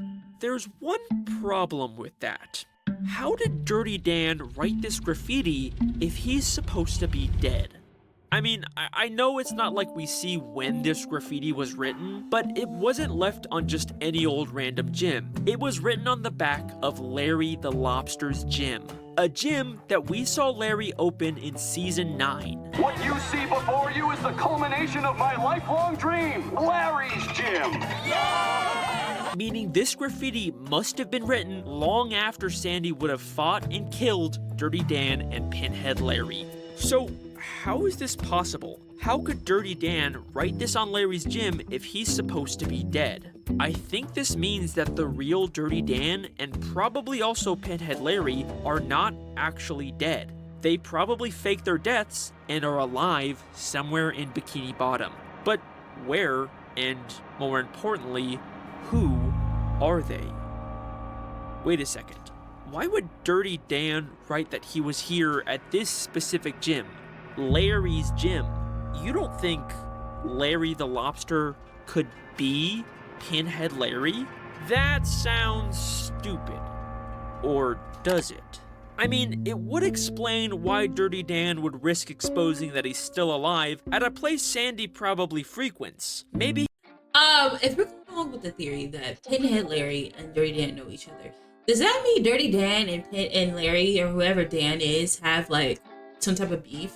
And basically Dirty Dan was to basically let Pinhead Larry, so basically whatever they got going on, whatever beef that they had is not finished, and because Larry think that his little lifestyle as a gangster, or whatever little bad lifestyle that he left behind is not actually left behind, because Dirty Dan literally wrote on Larry's new business, Dirty Dan was here. Larry thought he could get away with it, and Dirty Dan like, look, just because you Larry now, I ain't forget that you was Pinhead Larry back then, and I won't forget what you owe me. And I won't forget the beef that we had, because I'm Dirty Dan. You know, I look at Larry as somebody that definitely has a past, okay? He looks like somebody that has a past. He looks like somebody that's been into some stuff. He's leaving a message for his former criminal partner. Okay, let's not get ahead of ourselves. So, they're both named Larry, and you definitely could say he has a pin-shaped head. But Larry is friends with Sandy, and he definitely isn't a criminal, right? Maybe we need to take a closer look at our lobster friend. So, I rewatched every single appearance of Larry the Lobster in all 14 seasons of SpongeBob, and here's what I learned. Larry cares a lot about staying in shape and working out, to an obsessive degree. Yes, My yes, latissimus dorsi has gone flabby. I've got to get to a rowing machine. He also hates when anyone else is out of shape and will do anything in his power to help them get fit. Those poor people. Someone needs to whip them into shape. Looking out at this sea of flaccid muscles and sagging flesh, frankly, I'm disgusted. Push it! Push it! Apparently, he was also raised by these two old fish. But you guys are way too old and unsightly for my beach. So polite. Just like we raised him. And to further confirm this, the same old lady fish later says this during the Alaskan bullworm incident. We should call my nephew. Sounds like she could definitely be referring to Larry here, so I do think they're supposed to be his aunt and uncle. We also know he loves protein shakes. Protein shakes saved my life, bro. He used to be a lifeguard, but recently fulfilled his lifelong dream of opening up a massive gym. The culmination of my lifelong dream. A place of my own where I can work out every day, anytime I want. He's not the most complex character, and there's definitely nothing here to indicate that very he's the two-dimensional. former infamous outlaw Pinhead Larry. Except for one teeny tiny detail in the season 12 episode, The Nitwitting. In this episode, we very briefly see Larry working out at his gym, but we can clearly see that he's drinking a kelp shake. And that wouldn't mean anything to you unless you remembered the season 4 episode, Best Frenemies. In this episode, a new restaurant opens up selling something called a kelp shake. Ah, a new store on my block. Everyone's enjoying a delicious kelp shake. They pop up out of nowhere, and we never find out who was really running them. The kelp shakes have an initial bad taste, but they are extremely addictive. Ah, this tastes like a wet gym sock. Hey, this ain't half Wet bad. gym This is sock? amazing. Like, to the point where people basically get hooked on it like a drug. Crabs, we're all out of juice. Well, we gotta get more. The kelp shake restaurant is later shut down, and the shakes are banned because apparently they have some kind of radioactive material in them. What's happening to me? It'll take decades to clean this hazardous material up. I sure feel sorry for whoever drank this. But then why does Larry have the same banned kelp shake 8 seasons later? Maybe this is just a random throwaway Easter egg? I mean, we never see him with a kelp shake again, just the generic protein shakes. Except, let's take a closer look at those protein shakes. In the season 11 episode, Larry the Floor Manager, Larry briefly takes over as manager of the Krusty Krab and turns it into a gym. Now we only serve salad and protein power shakes. He forces SpongeBob to sell protein shakes, and even though the cups look different, the color of the liquid is the exact same as the kelp shake. They even seem to have the same initial bad taste. You like? No, Larry. No. I think every time Larry drinks or sells a kelp shake, he is actually selling the illegal, addictive kelp shakes from Best Frenemies. Now, we never see anyone grow any green hair, but knowing what we know about Larry, there's no way he would be drinking it himself if it had the same side effects. I think Larry was the one behind the original kelp shake restaurants. But after they were banned, he tweaked the recipe and started secretly reselling them as rebranded protein shakes. How else do you even explain Larry having the same kelp shake here 8 seasons after they were banned unless he's the one making them? In Squid Plus One, he even admits that he's the one who makes his protein shakes. I just need to stop by the apartment and make myself a protein shake. This explains how a lifeguard could suddenly afford to open a massive gym. He's secretly a kelp shake drug lord kingpin. And Larry is the main character, one of the main characters that's big on fitness and health. So it would make sense, and like if you remember the episode, we never know who opened up the kelp shake shops, but him. And yes, if he made them highly addictive because obviously he wanted people to buy his product, and 2, it made people drink something a little bit more healthier. Kelp shakes is made out of kelp, which is, I would say, like a kale or a spinach or a lettuce of the bikini bottom. But Larry literally made kelp shakes to influence and encourage the people at the bikini bottom to consume healthier foods, but at the cost of the ingredients not only being addictive, but also causing some type of side effects among the fish. It makes sense. It makes sense. And because of that money, I mean, he spent a lot of money, regardless of how it ended up or how it ended up looking or being. He still, or how it ended, he still made enough money to open up a gym, which is his actual dream. Unfortunately, at the cost of putting weird junk in his weird ingredients into his product, he's still making money. He might be a sleazeball. Who knows? Who knows? And if you still don't believe me, we see Larry standing next to a protein shake store called Protein Fiend that has a green kelp logo and the word kelp shake on the sign, clearly referencing the kelp shakes. And this is also the episode with the Mrs. Puff newspaper, so you know the creators were like in a hiding lore mood. There are too many connections here for this to be a coincidence. Larry the Lobster is the criminal mastermind behind the kelp shakes. But does this also mean that he was the former infamous criminal, Pinhead Larry, who faked his death?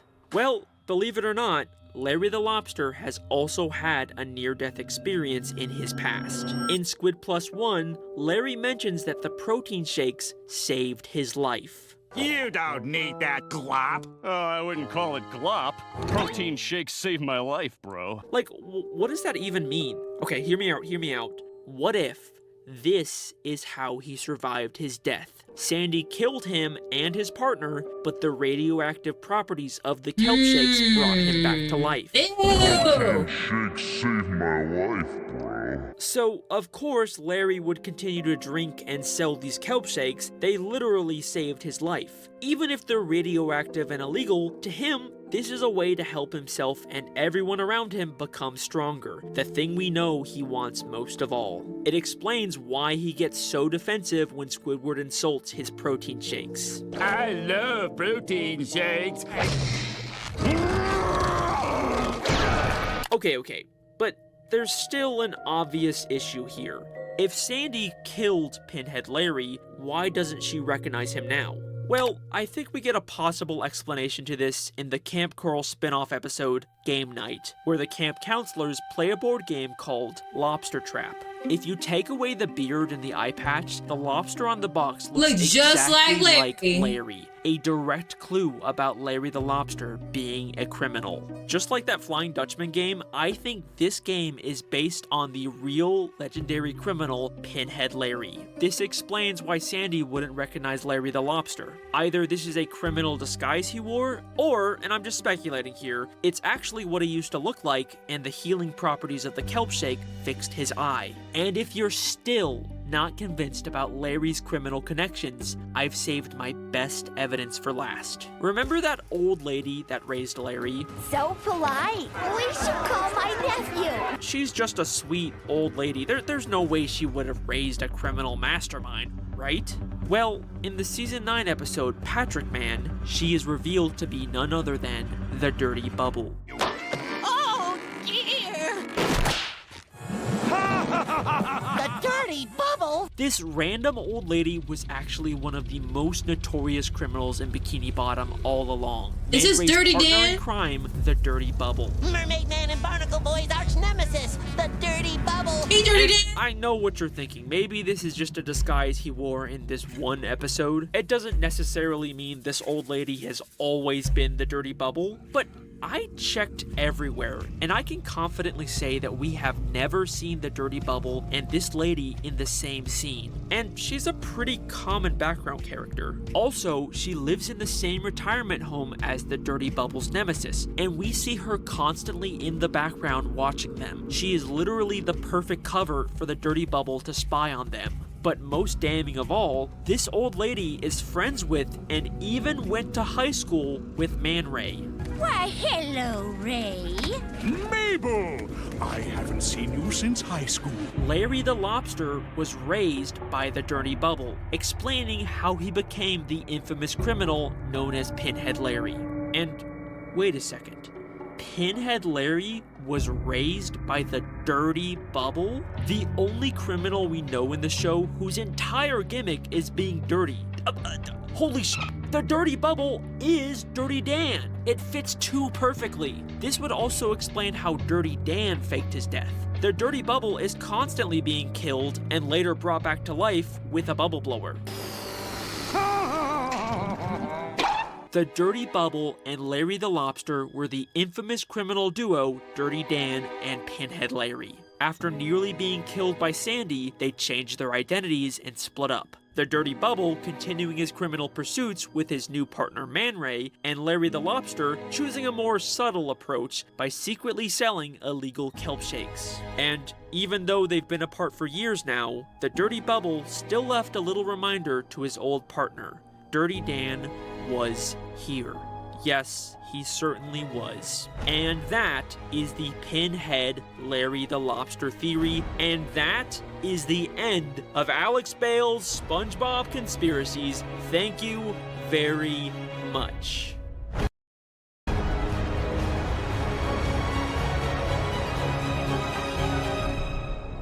Okay, just my quick thoughts before we go ahead and close out this part of the video. I don't think that theory is stupid. I think it's quite silly. I think it's entertaining, and I think it kind of makes sense because, like, that old lady and the Dirty Bubble, if there's no evidence of them being in the same room, that PZ obviously is. They're obviously the same person. And I would, like I said, I always thought that Larry is just way too perfect, way too much of a genuine guy. I've always thought that. So I'm like, there's gotta be like some secret thing that he's doing behind the scenes or some secret life nobody knows about. That makes a total, utter sense. And he's way too obsessed with people being healthy. So it would make sense that he's being helpful with these illegal substances smashed as protein shakes. He's still a criminal.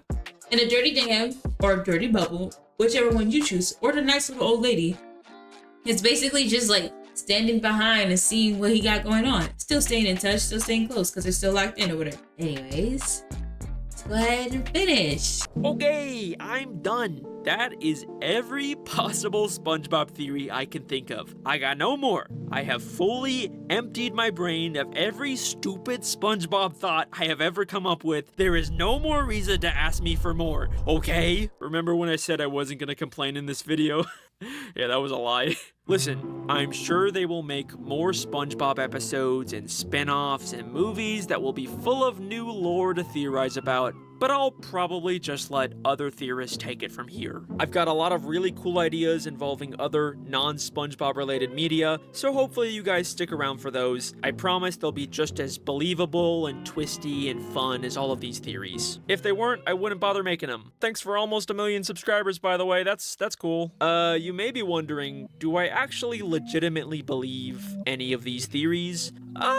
Yes and no. Do I think they were all actually intended by the creators 100%? No, probably not. I think there's a nugget of truth in each of these theories. Like, yes, they clearly intended to give the show a nature documentary framing device. And yes, Mrs. Puff is clearly supposed to have a shady criminal past, but I don't know if the creators ever actually thought about it much more than that, and most of the crazy lore connections I find can probably be explained away as just Easter eggs, coincidences, lazy writing, or just animation mistakes. I'm sorry if admitting that ruins the fun for anyone, but I don't think that means that these theories are just a bunch of bullshit or a waste of time. You know, I believe you can find meaning in art beyond just what the creators intend, even in a silly cartoon made for kids, and those interpretations are still just as valid and entertaining. To me, that's the whole appeal of fan theories. So when I get comments saying, it's just a kid's show, it's not that deep, you're overthinking it. Yeah,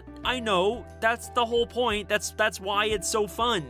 You know, I love taking something like SpongeBob that very likely does not have any deep hidden lore inside of it, and yet still somehow making a massive, plausible conspiracy out of the little inconsistencies in the episode. To me, that is just so much fun. And that's all these videos are at the end of the day. They're just me having fun by taking things way too seriously. So yeah, more theories on the way. I'll probably keep covering topics like SpongeBob that are nostalgic and unsuspecting. I guess I might as well announce some of the theories I'm working on. I'll be releasing a Blue's Clues theory and a High School Musical theory. There's just a lot to talk about with both of those. I'm really excited. I'm also working on a bunch of other theories too. I just don't want to reveal them yet. So go ahead and subscribe to catch those. I don't know when or what order I'll be posting those in. I might even post something else besides those two first. We'll see. Also, film stuff. still working on a feature film, won't be out for a long time, blah blah blah. I feel like I say this at the end of every video now. You know, I'm just trying to let the film fans on my channel know that even if you don't see any new filmy stuff on the channel for a while, it doesn't mean there's nothing cooking in the background, and this is the biggest project I've ever worked on, so I'm gonna take my time with it. Cool. I'll also be releasing a compilation of all of the episodes of Don't Feed the Muse into one long film. I'm really proud of that whole series. You know, I'll probably also just keep experimenting with the type of content I post on YouTube. That's all I got for you. This was a really long video, biggest video I've ever made. Thank you for all the support on these SpongeBob videos. They really were a lot of fun to make, and they were just a really big part of my life for the past couple of years. And even though I've played this character that hates making SpongeBob theories, I've really appreciated all the love on those videos. You can check out my Patreon or merch if you want to support me. Patrons can get access to new videos early, sneak peeks behind the scenes, and their name at the end of the video. Thanks again. I will see you next time. No more SpongeBob. Bye! Oh my god, it's gotten dark because it's been, well, this video in itself is probably going to be really long, but at the same time, we have thoroughly enjoyed and watched every Alex mini video, mini vlog. What? Mini theory. First, I want to say thank you, Alex, just for everything you have created, and also just being like somebody that is truly entertaining. Like, your mind is amazing. Even though you are known as a SpongeBob guy, I would never call you that. You've always been Alex. You've always been Alex over here. So I thank you so much for your content. And then I would also like to thank you for featuring me in your very last SpongeBob video. Like, oh my god. Because I know that at the time I was watching your videos, I knew that I was kind of late to the party. I didn't know I would ever be featured. But the fact that I ended up being featured is a big deal to me and my little small channel and community. Thank you so much. We love you over here. Your content is very much appreciated. Thank you so much for feeding our imaginations, our minds, and everything. Everybody, like, you know your audience for this type of stuff. There's always lore, there's always reasons for stuff, and we always like to look deep within our stuff, deep within our childhood. You get it, okay? You get it. So I thank you for your content. We are done with today's video. I thank you guys so much for sticking around. I guess you can still count this as a SpongeBob conspiracy theory video, but more like the mini theories. We still have a few more to go.